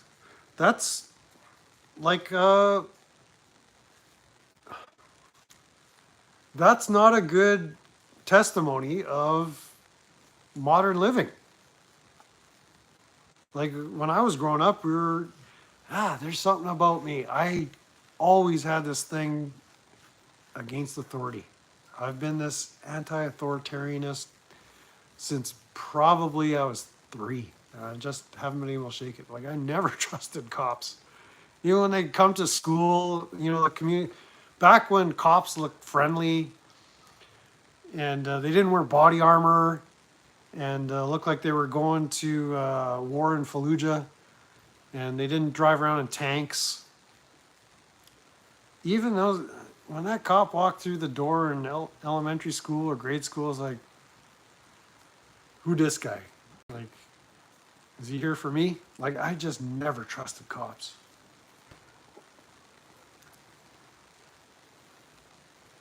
Never got into politics until I was like in my 30s. And now I just watch it for the entertainment value. Keep on track of what's going on. Like, none of it matters. It's all just a show. Didn't ruin mine, but it ruined others. There you go. Yeah, I had a great childhood. Other than, you know, the occasional cop showing up in my grade school classroom to lecture us on don't take candy from strangers or whatever. They were trying to scare us. We were all going to get kidnapped as soon as we walked out the school doors. Like, thanks, buddy. Thanks for traumatizing us that we were going to get kidnapped. Officer Johnson or Sergeant Stadenko or whatever your name was. Just trying to go to work and go home. Never bothering anyone. Yeah, that's not bothering anyone is not an indication of innocence in the system, unfortunately. Yeah, what happened to Officer Friendly? And what was that other clown? Smokey the Bear? Only you can prevent it's up to me. So America, Canada, it's gonna burn unless I do something. That's a lot of pressure on a 6-year-old kid, man. If I don't do something, we're all going up in flames. Thanks, Smokey. They don't protect, they ruin your day. Why don't people see that though? Like we see that as clear as the gigantic nose on my face. What is it? Why is it so hard to get people to... propaganda, years of propaganda, right? Stop, drop, and roll saved your life a few times, I'm sure. Yes, get under that desk. That desk will protect you from the Russians. Or what, back then, who was bombing us? The Ruskies? The Red Scare? Now it's China. Or North Korea, right? Oh. No, I'm going to save that. I'm not going to play that for you. Oh, I wasn't going to play anything. I'm not going to link it to you. So here, yeah, we're just kind of reminiscing about our traumatized childhoods here. No, but I had a good childhood. Parents were there. They were present. They did the best they could for us. I was just a degenerate from the earliest of ages. Sorry, I'm not looking at the camera. I'm looking at the chats. I wish YouTube had a feature where you could shrink the player and just explode the chats. But when you do that, the lettering... hey, maybe I can... I have settings on this. Maybe I can increase this to old man settings. Let's see here. Let's get the extra large print happening. Appearance. Accessibility. Here we go. I need accessibility. I need accessibility features. Zoom, display.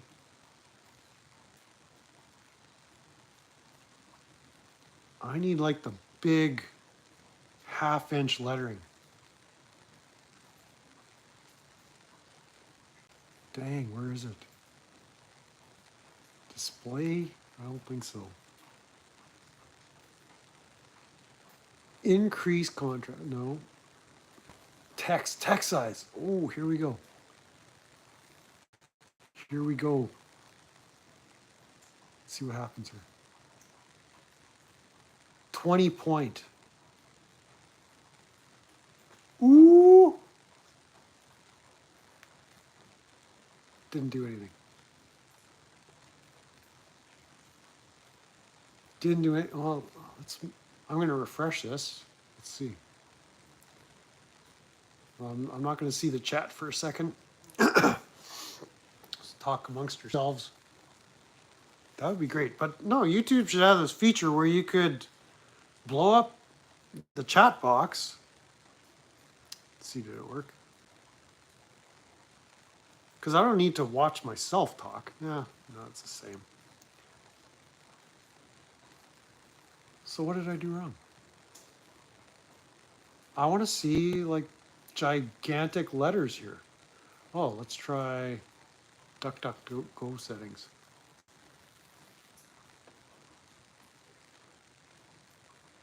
Accessibility, hey.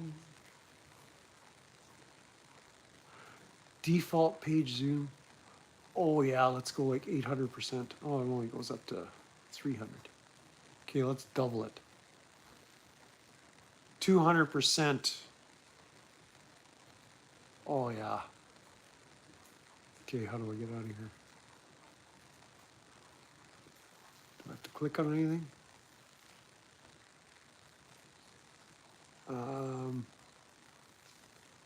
Ooh. Well, there you go. Holy crap. I can read the chat now from here. Guys, I was today years old when I realized I didn't have to squint at my computer anymore. Look at this. I can see you. I can see you all. I don't have to get my eyes examined now. FEMA the Bear says only we can start forest fires. Well, thank you, FEMA the Bear. That's the message I've been wanting to hear. I've built anger dealing with pigs. Well, like I say, since age 3, I think that anger's just been building. I don't know what it was. I think if I go back in my memory, when I was 5, I had my appendix nearly burst, so I was in the hospital. And one time in the middle of the night, the nurse came to do something. I don't know, it was giving me a needle, but whatever she wanted to do, I was not having it. And I screamed bloody murder. I think it waked up the whole hospital and probably most of the residences within a half mile. And I think they're still talking about it at that hospital. Like, remember that kid? So I think that was maybe like a defining moment in my life where I just made my stands like, you are not coming near me. And I think I prevailed. I think I got my way. So, I could be wrong. I remember the trauma. I don't remember the whole outcome, other than I remember my mom saying, "You're being a little uppity last night, weren't you?" But it was like this middle of the night thing. I was sleeping peacefully, doing my thing, just just chilling in the hospital. People were visiting me, bringing me toys and games. And it's just hanging out in my bed, sleeping away peacefully. And then in comes nurse, get in your face. And it's like, I don't think so. You're, we ain't doing that. Whatever she was trying to do. So, so it's like it could have been from that point on where my tendencies, that could be my origin story, quite possibly. And I was 5 years old, just before I started like kindergarten. I had surgery, appendix, still have spasm. Well, back in the day, it's like they just yanked your appendix out, and because you didn't need it, right? Well, no, you do need it. Like it's the appendix. I kind of studied this in school, but like what medical science knows now about your body and the immune system, like the appendix is like this breeding ground for bacteria. It's like your body custom makes antibodies against whatever pathogens or insults that you encounter, and your appendix is like vital for it's like the womb of all these novel antibodies to help your immune system do battle against these baddies. And yeah, let's just yank it out. Like it's just this remnant you know. So I don't know if that affected my health throughout life, but yeah, there's just like tonsils. You know, that's part of your immune system. And back in the day, they just either cut them out or lasered them out or whatever. It's like, no, your body's inflammation is telling you something ain't right. It's not telling you I want to get out of here. Remember, a preacher standing over you and your appendix actually ruptured. Well, mine didn't rupture, but it was getting to the point where if nothing was done, I would have been in bad straits. So, again, I'm not a doctor. I don't even play one on YouTube, but I know some stuff. But that whole medical system, the way we treat people, that's traumatic as well. And good people get involved in these systems, but the system is, because it works so well, like no individual can stand up to the system. Like it's too large. It just consumes all of your efforts, all your life energy, all your spirit. So I don't know, man. I avoid hospitals. I avoid piggies, at least until I get my voodoo piggy. But yeah, I don't know if I'd be crossing that border unless I had at least one voodoo piggy with me. So, yeah. Through the 2000s, like it just, my eyes were open to what the medical system is doing, and I had a bad experience with my family physician.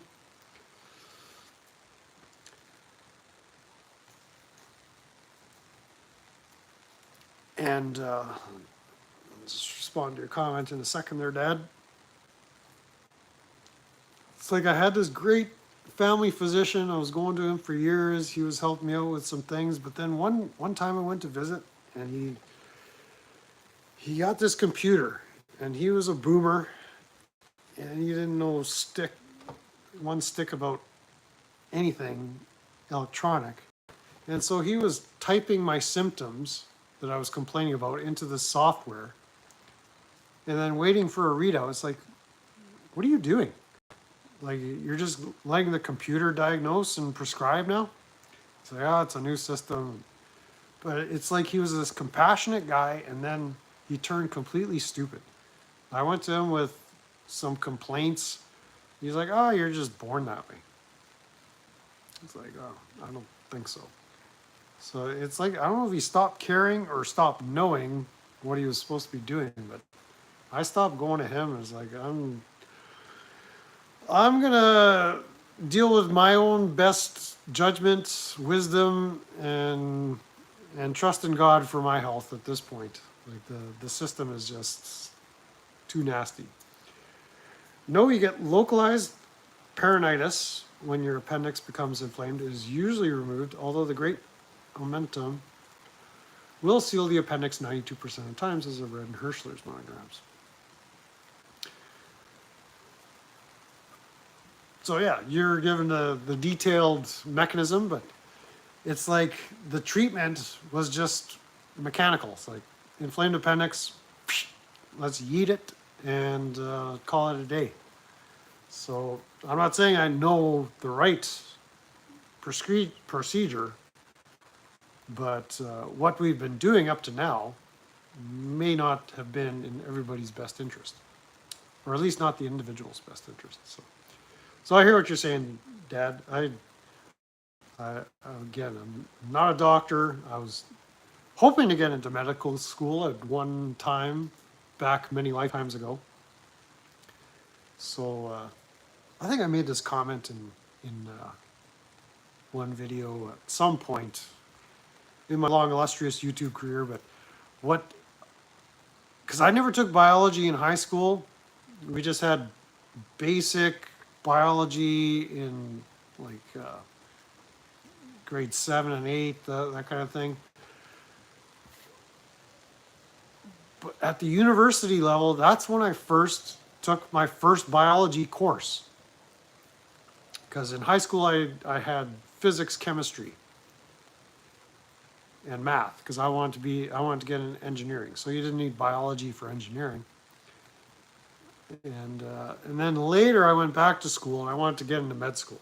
So I had never opened a biology text in my life. And the best course that I think every student, if they're in public school, before they graduate their high school, they need to take human anatomy and physiology, at least human anatomy, just so they see how the parts of the body fit together and how, not necessarily how they function, but just because there's so much crap out there, especially on YouTube with health, and people just eat it up. And it's like, I watch some YouTube videos, it's like your body doesn't actually, it's not that your body doesn't function like that. Your body isn't mechanically designed like that. It's like that's just not the way it is. Unless there's a new biology that they came up with, like new math. And like so many people, like my parents, like they know nothing about human health or biology. It's like, if everybody were mandated in the public school system anyway, that you got to take human anatomy, just so you know what these body parts are, where they are, what they're called, the organs, the makeup of your skin, your epidermis and all that, and how the heart functions, the ventricles and the aorta and the valves, and like it's a wonder how our bodies function, but you need to know the parts. It's like a car. You need to know the parts before you can start messing around with it and what they do. And so many people are just completely in the dark when it comes to biology, and it'd be so simple. Like, you don't even have to know biology to take human anatomy. Just go through from the top of your head to the tips of your toes.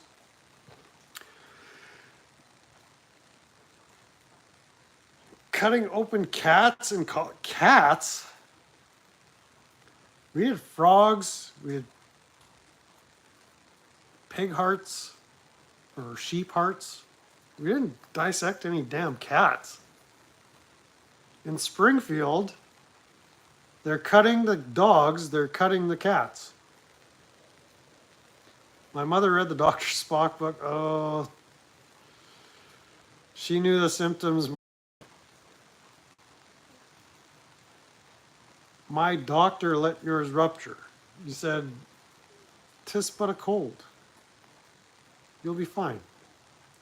Anatomy isn't anything without pathology. Well, yeah, there you're talking more advanced discipline of knowledge, but just the basics, like because people don't get the basics.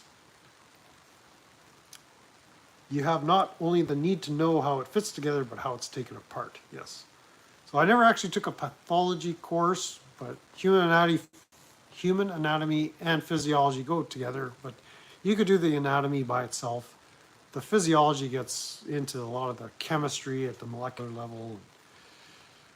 It's fascinating stuff. Like I was blown away by just the complexity of living systems, whether it's plants or animals or any of that.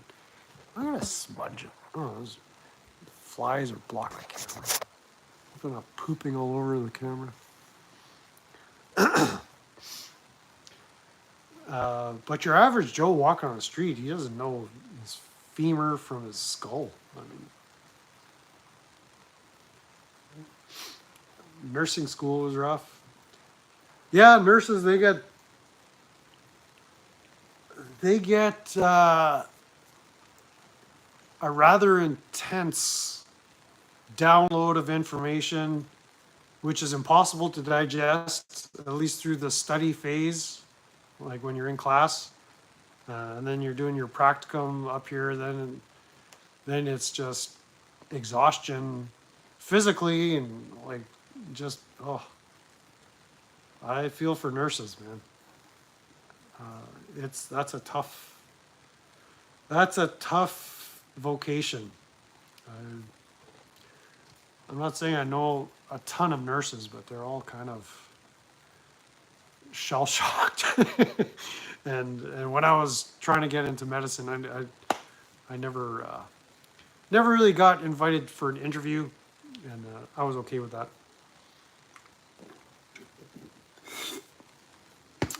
To get into medicine, but hearing some of the stories of nursing students just in conversation, like it's nuts. Just the volume of information to take in, and just how do you process it? I mean, it's same with medicine too. Like once you get into medical school, you're just there to be a sponge. You're not there connecting the dots, processing it. It's all very compartmentalized. So. Boyd, Surgical Pathology, 1942, the best. Also wrote in 1937, Clinical Pathology textbook. Excellent read. Oh, I'll have to keep my eyes out for pathology books at the used bookstores.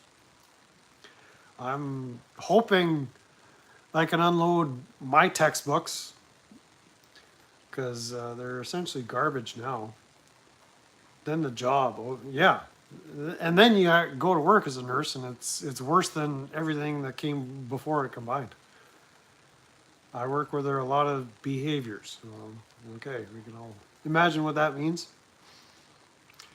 But anyways, all this fluid that I've been ingesting for the last however long this has been really wants to depart from the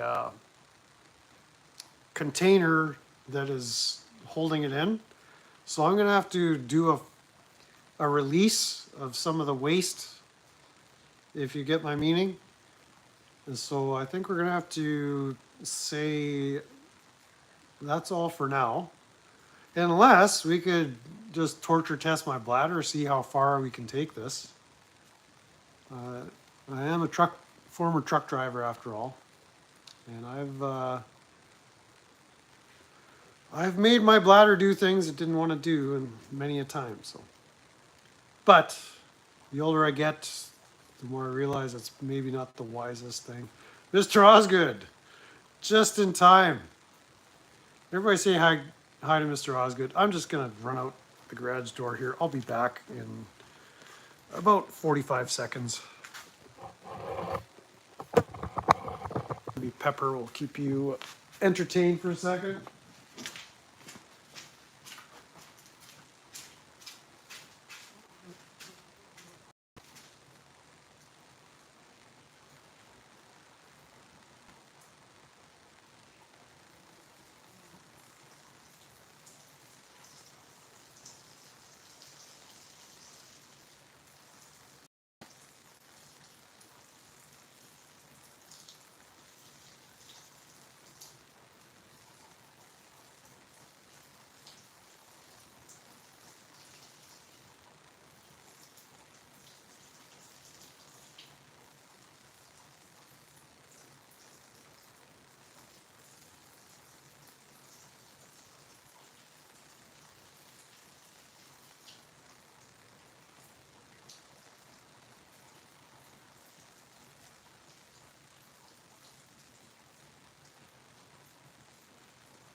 All right, we're back. We're back.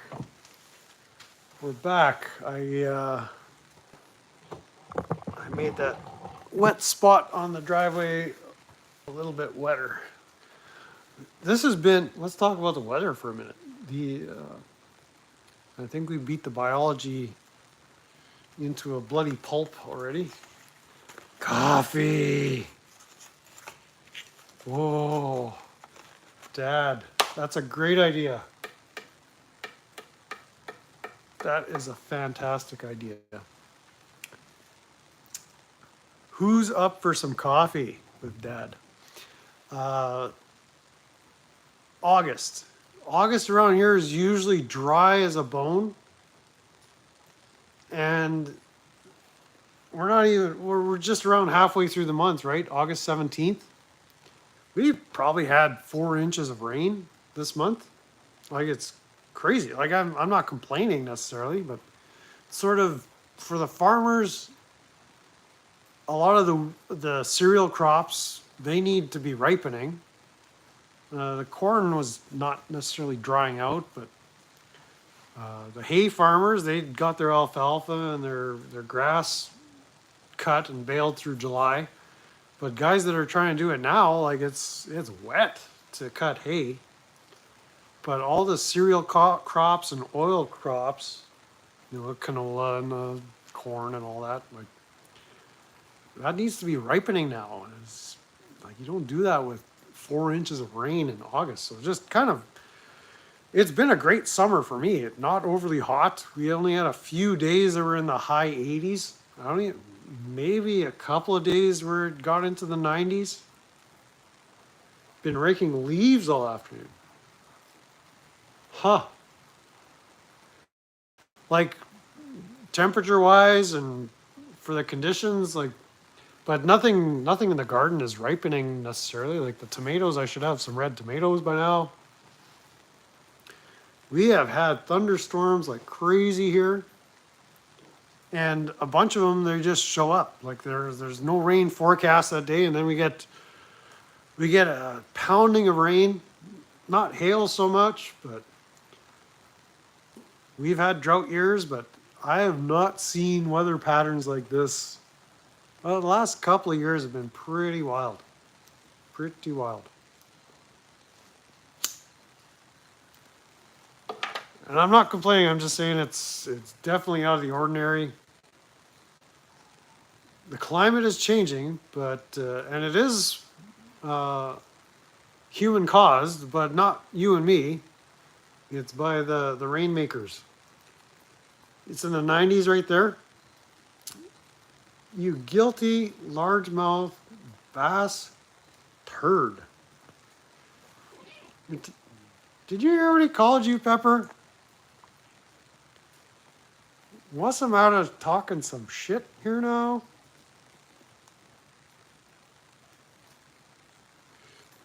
Like, don't you get the notifications, or you just been lurking the whole time? Click that bell, my buddy. Have you guys clicked the bell? Can somebody show Wasamata, you, how to click the bell? No notification. Well, okay.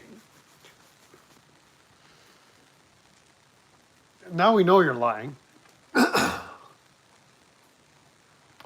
Well, every time you click it, you're unclicking it. So stop clicking. Just click it once. Just click it once, man. Once. You want some storms here? Well, maybe we could send some your way, but I don't think the Gulf Stream kind of, not the Gulf Stream, but yeah, I guess it doesn't get down that far south. Weather modification been around for a long time. Weather weaponry systems is more concerning. Yeah. International treaties and all that. Hit the like button. Just once. Just hit the like button once, because if you hit it more than once, it unlikes it.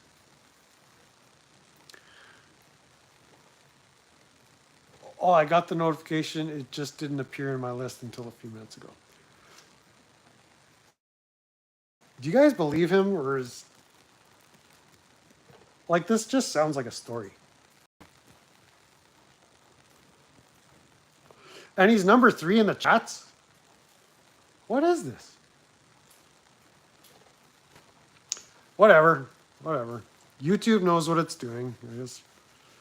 I guess we're powerless. What's the matter with you? It's probably no fault of your own. It's just blame it on YouTube.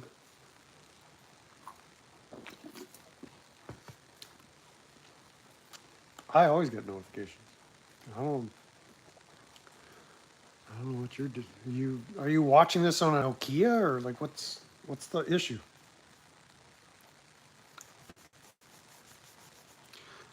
But at least I can see everybody's chat. That is like major game changer. Major.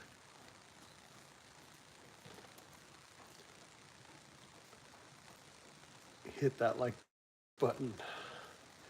Or hit the dislike button. It doesn't really make a difference. it's all engagement, right? Hit the reactions. Let's do this. Ooh yeah. I'm gonna do my own reactions here. Woo! Lots of send to love. Those reactions just feed the algorithm. So tap, tap, tap. Do me a favor and double tap the screen right now. Double tap, double tap. Double tap that right now. Every one of you, double tap. Major game changer. Most of your song content on your site. Is most of your song content AI? Oh, it does nothing in horizontal? Okay, don't double tap your screen. Stop double tapping. No more double tapping. I can see you double tapping. We'll figure this out. And so what's the consensus? Horizontal or vertical on live streams? What's better? I like horizontal. I do both AI and real music. Okay. Condensed reality. Let's give. I don't know if I've given condensed reality a.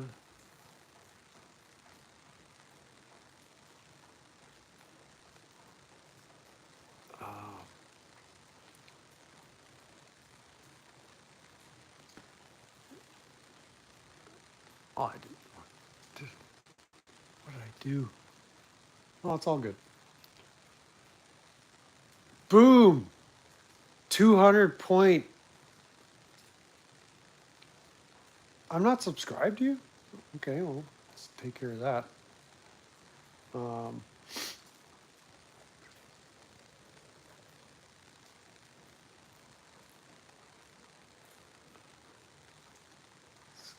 Put a little link to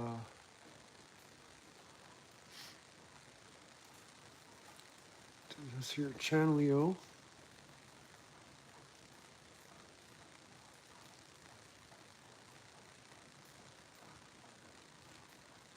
Feel free to play your superior music anytime. Well, I clicked notifications twice, and I clicked the subscription button twice. I'm not getting notifications or anything like that.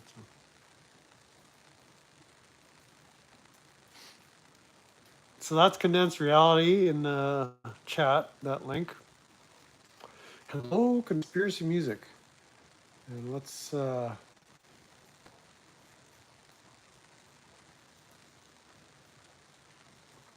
Let's check out this sorry ass channel here.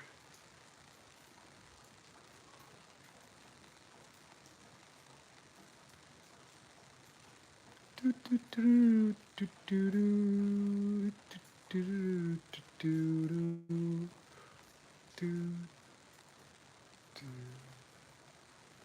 me a second.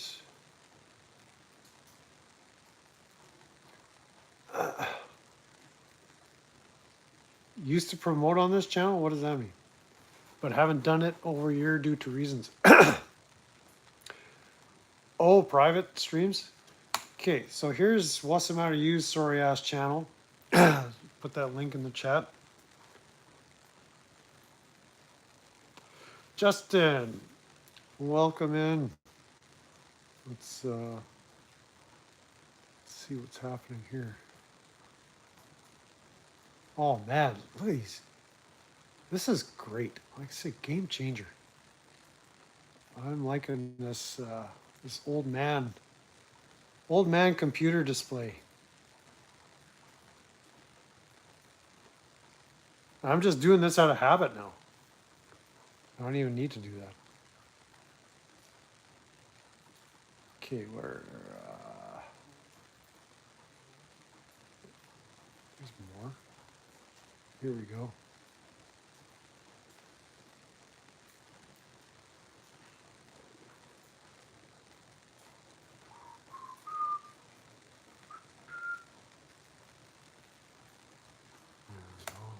Hi, Justin Garza.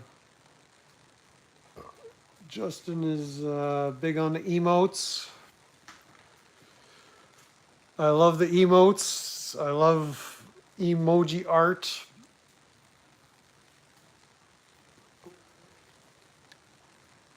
What's this notification? Friends and Code is live. I haven't seen Friends and Code in here in a while, but that's okay. Conspiracy music, that's your thing?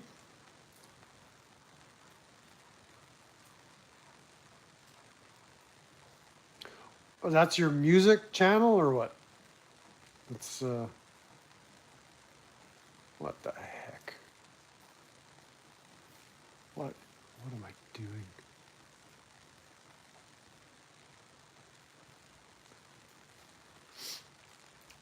Who else got a channel that needs sharing here? It's East Carbon still around? Or is he oh, here's okay, conspiracy music.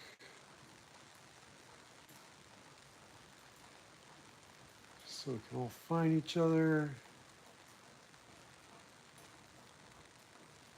All right, too many tabs open. There's going to be a lot of confusion. If I don't, so there already is confusion on my end. The problem at this point is between my chair and the keyboard. Let's see how. Paste. There, that's conspiracy music. So your chat, condensed reality is chatting as conspiracy music now? Is that correct? Songs I wrote lyrics to, but Chevy produced and are on his channel. All right. Chevy! What's up, Playboy? Where's Kinetic?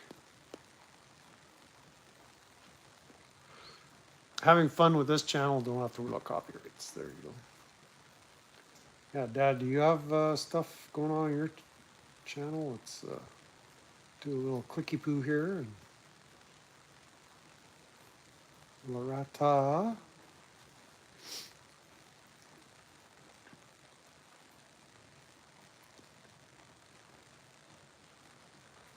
Larata. 1 subscriber. Well, now you got 2 subscribers. Everybody subscribe to Dad.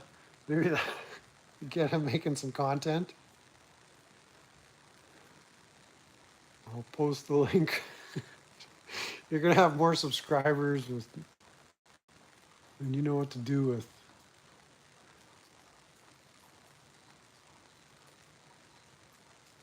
Unless you don't want me to post the link, I don't have to.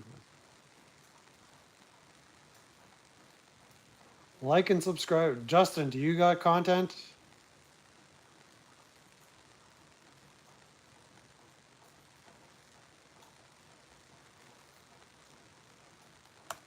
I'm gonna find out. Tell the truth.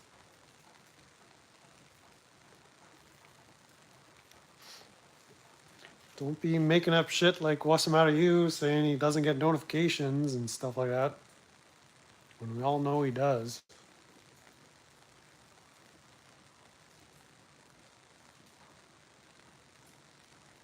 I gotta close some tabs here, otherwise my head's gonna explode.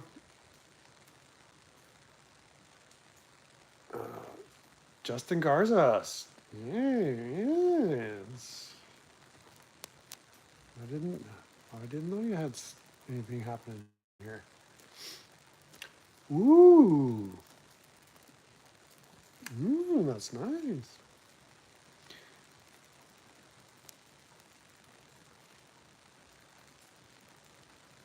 All right, let's go like this. There, you get everybody's gonna get an explosion of subscribers now. That's Justin's channel. You're welcome, Justin. Big fat lie.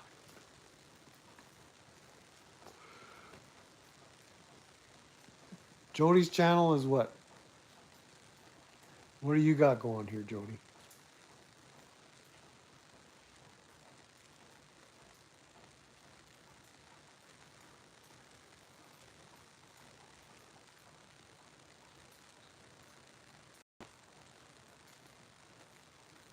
All right, subscribe. Here we go. Just one big. This is like turn this into the communist live stream. We're all just comrades here now. Okay, how come I didn't get the 200 point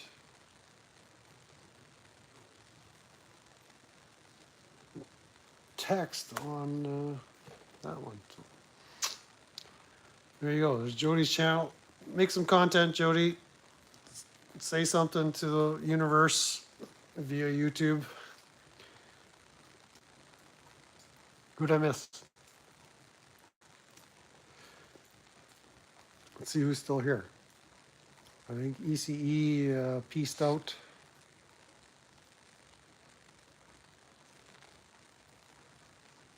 Who's still participating in this shit show? Okay. ECE pieced out. See if he comes back.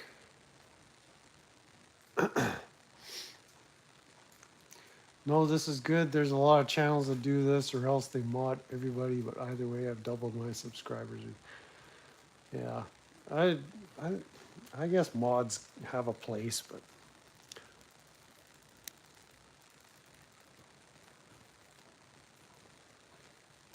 already sub to Jody. Well, that's just it. Like sometimes you go on a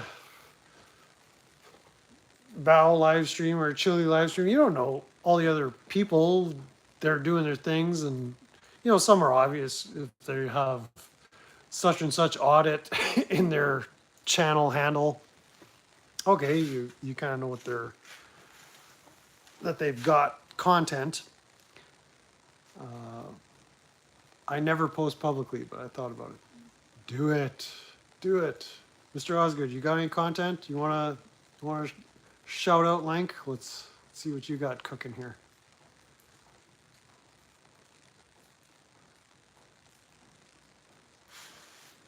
What's cooking over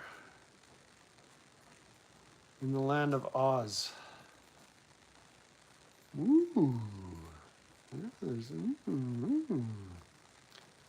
Oh, there you go.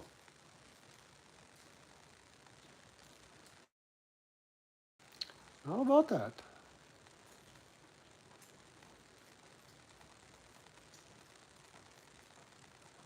How about that? No, Dad, you got lots of stuff to say. You better start putting out some content. Okay, this is Mr. Osgood's channel.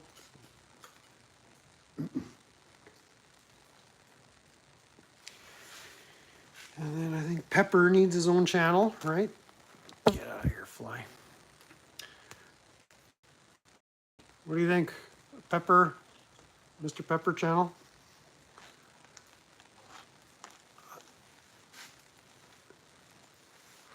Yeah, I kind of like just being incognito, hidden in plain sight. Nobody knows what I'm about unless they decide to travel down that rabbit hole, I guess. Yeah, I don't like promoting my own channel. Like, I'm a mod on a couple of channels that I rarely tune into anymore, and I'm not going to promote my own channel. um, I show up in chat streams to basically be a chaos agent. That's my thing.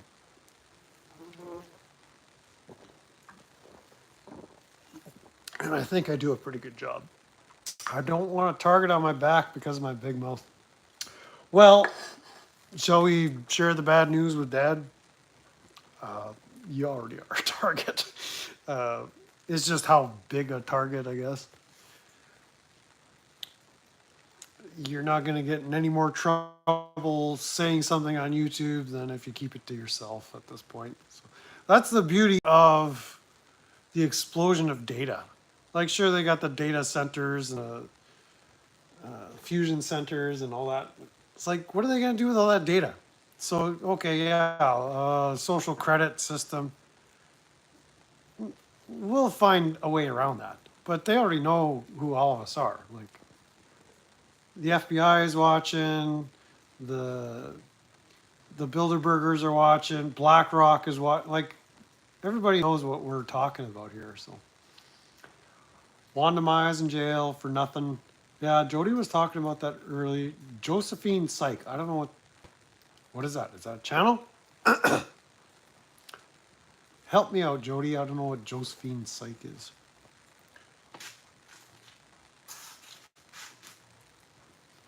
Should I look that up? What am I doing with that?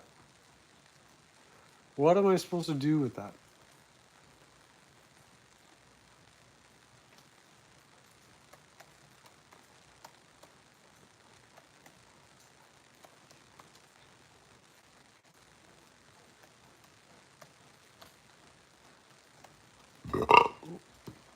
Pepper. My goodness.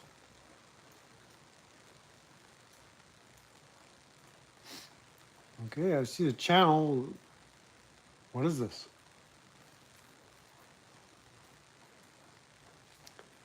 What that? Well, whatever Josephine Psych is, I guess we're gonna give a link out. In China, they got vans that load you up, unalive you, and take your organs. It's a thing. That's cool in some ways, but in other ways, I'm sure there's a downside. Barking spiders. Sad about one. Yeah, I know nothing about the situation other than arrest was made for doing literally nothing. So, but that's all it takes. Doing nothing is suspicious. Either you're doing something while you're doing nothing, or if you're talking about, if you have a show about nothing, that's probably even worse. So we're going to promote Josephine Psych here. Just on a hunch.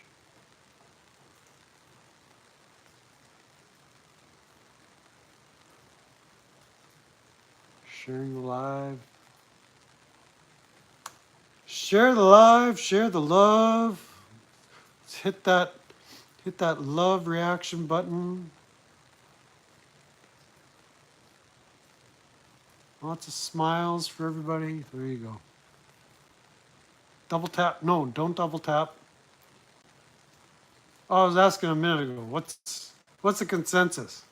Horizontal or live? Anybody have an opinion on that? Bro, a ghost. It wasn't a ghost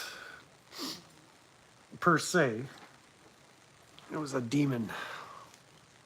A little demonic flying creature. And there are literally hundreds of them buzzing around my head here.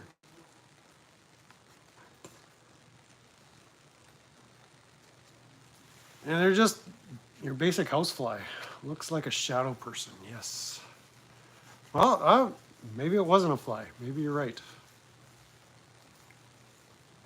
But I think completely accomplished the mandate of having a show about nothing. Vertical is easier for chat. Yeah. See, I don't know. Maybe I'm just not used to it. Like I do watch more content and lives on my phone, but I'm used to chatting the way I chat with horizontal streamers, and I like it. Horizontal is much better. Vertical brings in way bigger numbers. You're a real Larry David. I'll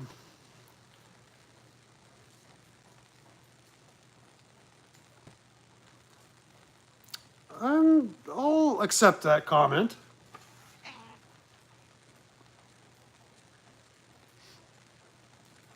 I'm not sure if that's meant as a compliment but I'll take it. Horizontal is much bigger. Vertical brings in way bigger numbers.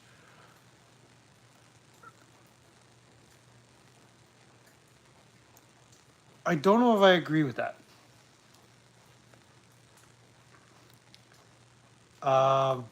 Because the demographic that generally only uses vertical streaming, they're going to click on this and watch 3.7 seconds of it before they click on the next video. You wrote Seinfeld, the show. I know who Larry David is, and that's what I was saying. Like, it could be a good thing, could be a bad thing. I don't know how you were offering that. So, but yeah, I don't like. Maybe people of this demographic.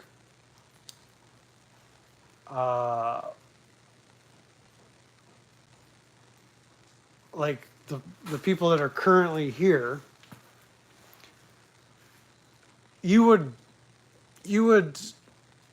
click or subscribe or be engaged with this no matter which orientation.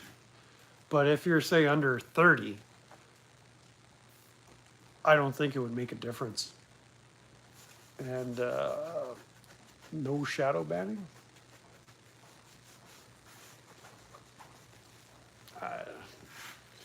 I don't know if I'm experiencing shadow banning. I don't really care. Like the numbers that I'm posting on this channel are insignificant to the universe and even to me. Like it's sort of, I put out shorts with every video. That's how I get a lot of my subs. Oh, okay. Yeah. I do find the shorts get a lot of views, but I don't, what I'm not doing is connecting shorts to this kind of content. So I might have to try that, but it almost sounds like too much work. I put up shorts of my kittens or scary looking clouds or weird stuff I find on the side of the road or stuff like that. Yeah, I agree with you, Condensed, that, yeah, to take a short and cause the response that whoever's looking at the short is going to engage with your longer format content, that's a sound strategy. So I haven't done that because, like I say, I add 3 hashtags to them and you'll start seeing more views. 3 hashtags? Is the hashtags things legit? I heard that's all done. Like that doesn't. I'm taking your experience on this. Like, maybe it's just one of those things you see on YouTube that you shouldn't believe. But someone was saying the hashtags on videos are not so much of a thing anymore, that people aren't engaging in that. But I don't even know how to use hashtags particularly. I guess you want to connect them too. I was using 1 or 2 hashtags a few months back, but I don't know if that created any engagement or any new viewers. I get 3,000 views on some and 25 on others. So, again, it's not a matter of growing the channel per se. I guess whatever. If I cared more, maybe I need to care more. A little while ago, I filmed about 40 minutes of battle between a tarantula wasp and a large spider. A tarantula wasp. So that's a kind of wasp, and a large spider. And and what happened? Actually, the spider was already paralyzed when I started filming, but it was still interesting to see what the Ooh, it's already sounding a little too graphic for this audience. So, okay, what's the matter with you? You've begun your story to traumatize us. May as well finish it. What else happened?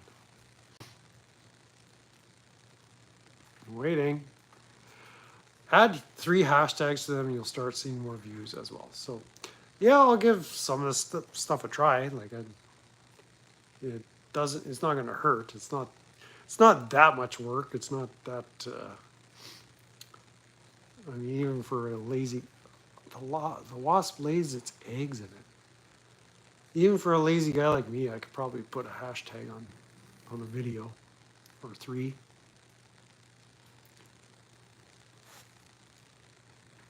But yeah, just that vertical versus horizontal.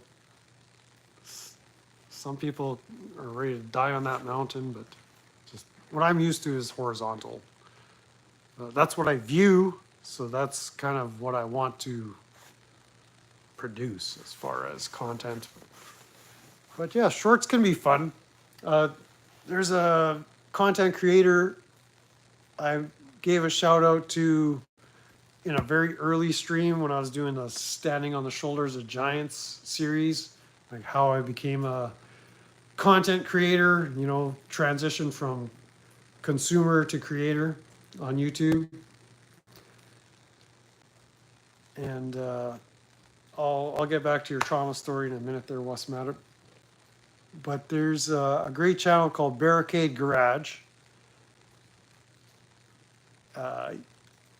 Fine young gentleman, very comedic, and he's in the Virginia region of the great United States of America. Very funny guy. And he was doing long format live streams. He was doing some mechanic stuff, some standalone videos.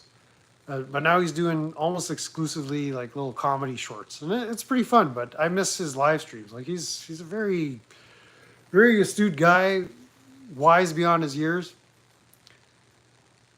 And it's sort of, I would like to be able to have, like, because he was, last time he did a live stream, he's like, I just want to do shorts now. Like that's what gives him the joy and fulfillment of being a YouTuber now. Just making these little goofy shorts videos. So I'll plug his channel. He's not here, but that's fine. This should only take me half an hour.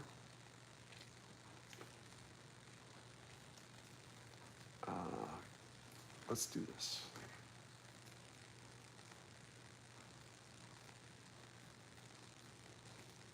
He's got these funny little shorts.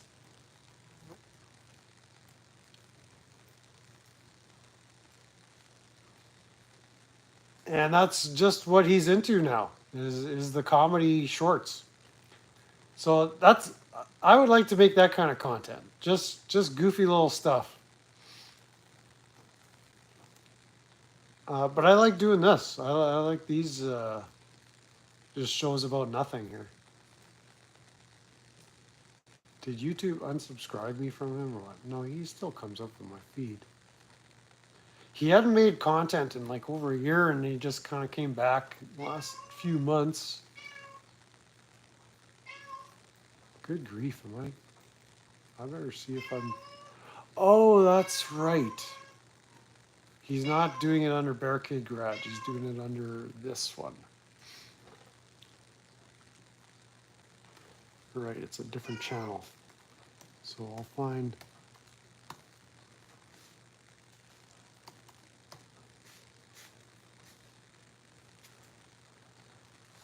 Do, do, do.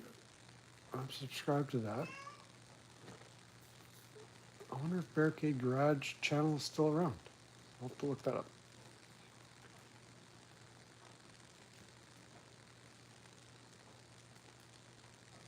So this is regular Ray, and I think you're just going to find nothing but shorts on his channel. So funny guy, very funny guy. And if you could find, oh, let's see if Barricade Garage is still around.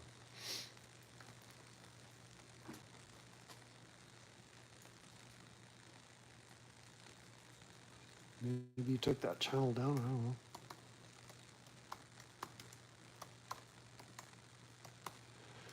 And he would do a lot of marking live streams private afterwards. I don't know, he's still around, I'm still subscribed.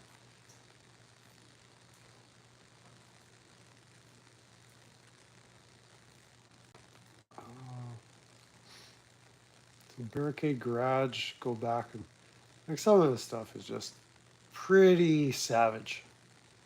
He's got a savage sense of humor. I like that. I like that. Oh, you know Barricade? Excellent. Did I not? Oh, there it is. That's Barricade Garage. So Barricade Garage and Regular Ray are the same creator. Check it out. It's good stuff.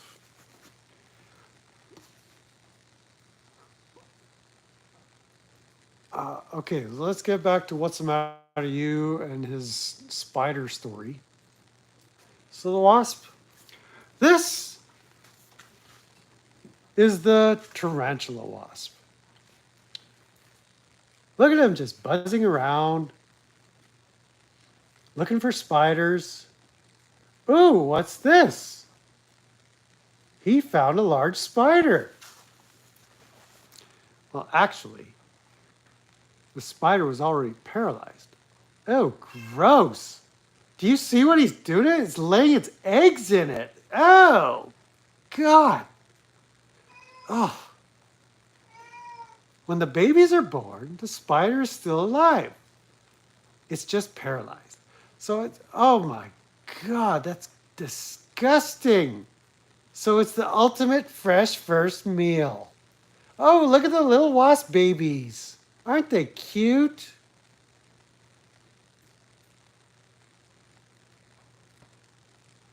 Okay, no more wildlife stories from What's the Matter with You. Everybody agreed? Ever seen a guy with a minx who hunts rats and attacks?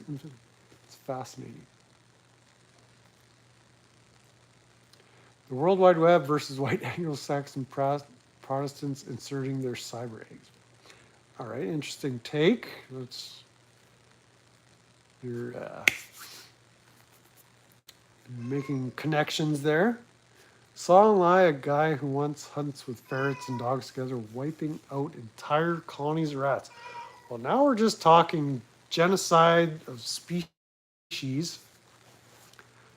So this is no longer a show about nothing, but my laptop battery is almost shit the bed. So I think for real, it's actually gotten dark here. Are you serious? It's after 9? Oh my God. That's my Honey Badger Narrates Randall impression. Not bad, eh? Well, listen. We'll have to do this again real soon. But for now, watch out for those badgers.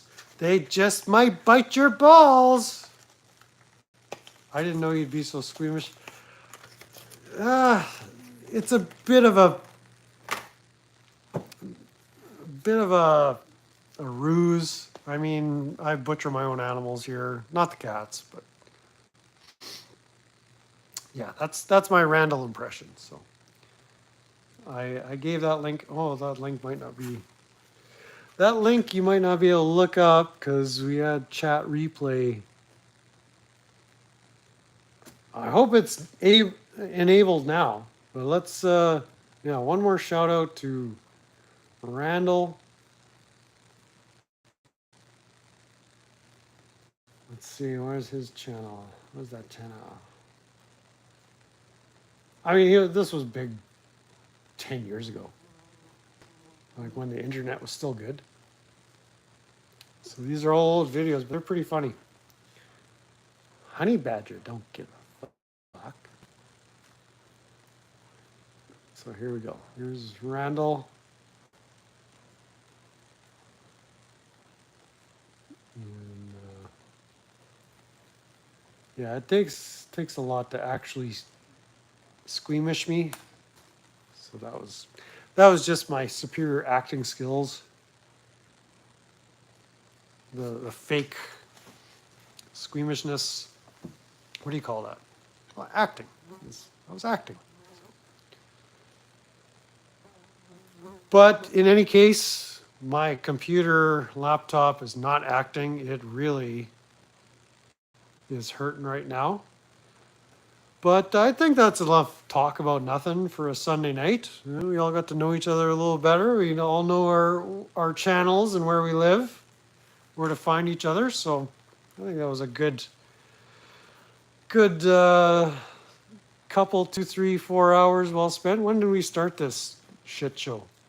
6:30 or something like that? Yeah, that's good. Nobody's going to watch 2.5 hours of this. So, it doesn't matter if I stream in horizontal, vertical, if there's flies landing on the camera. This is what it is. So. Hashtag shit show, hashtag show about nothing, hashtag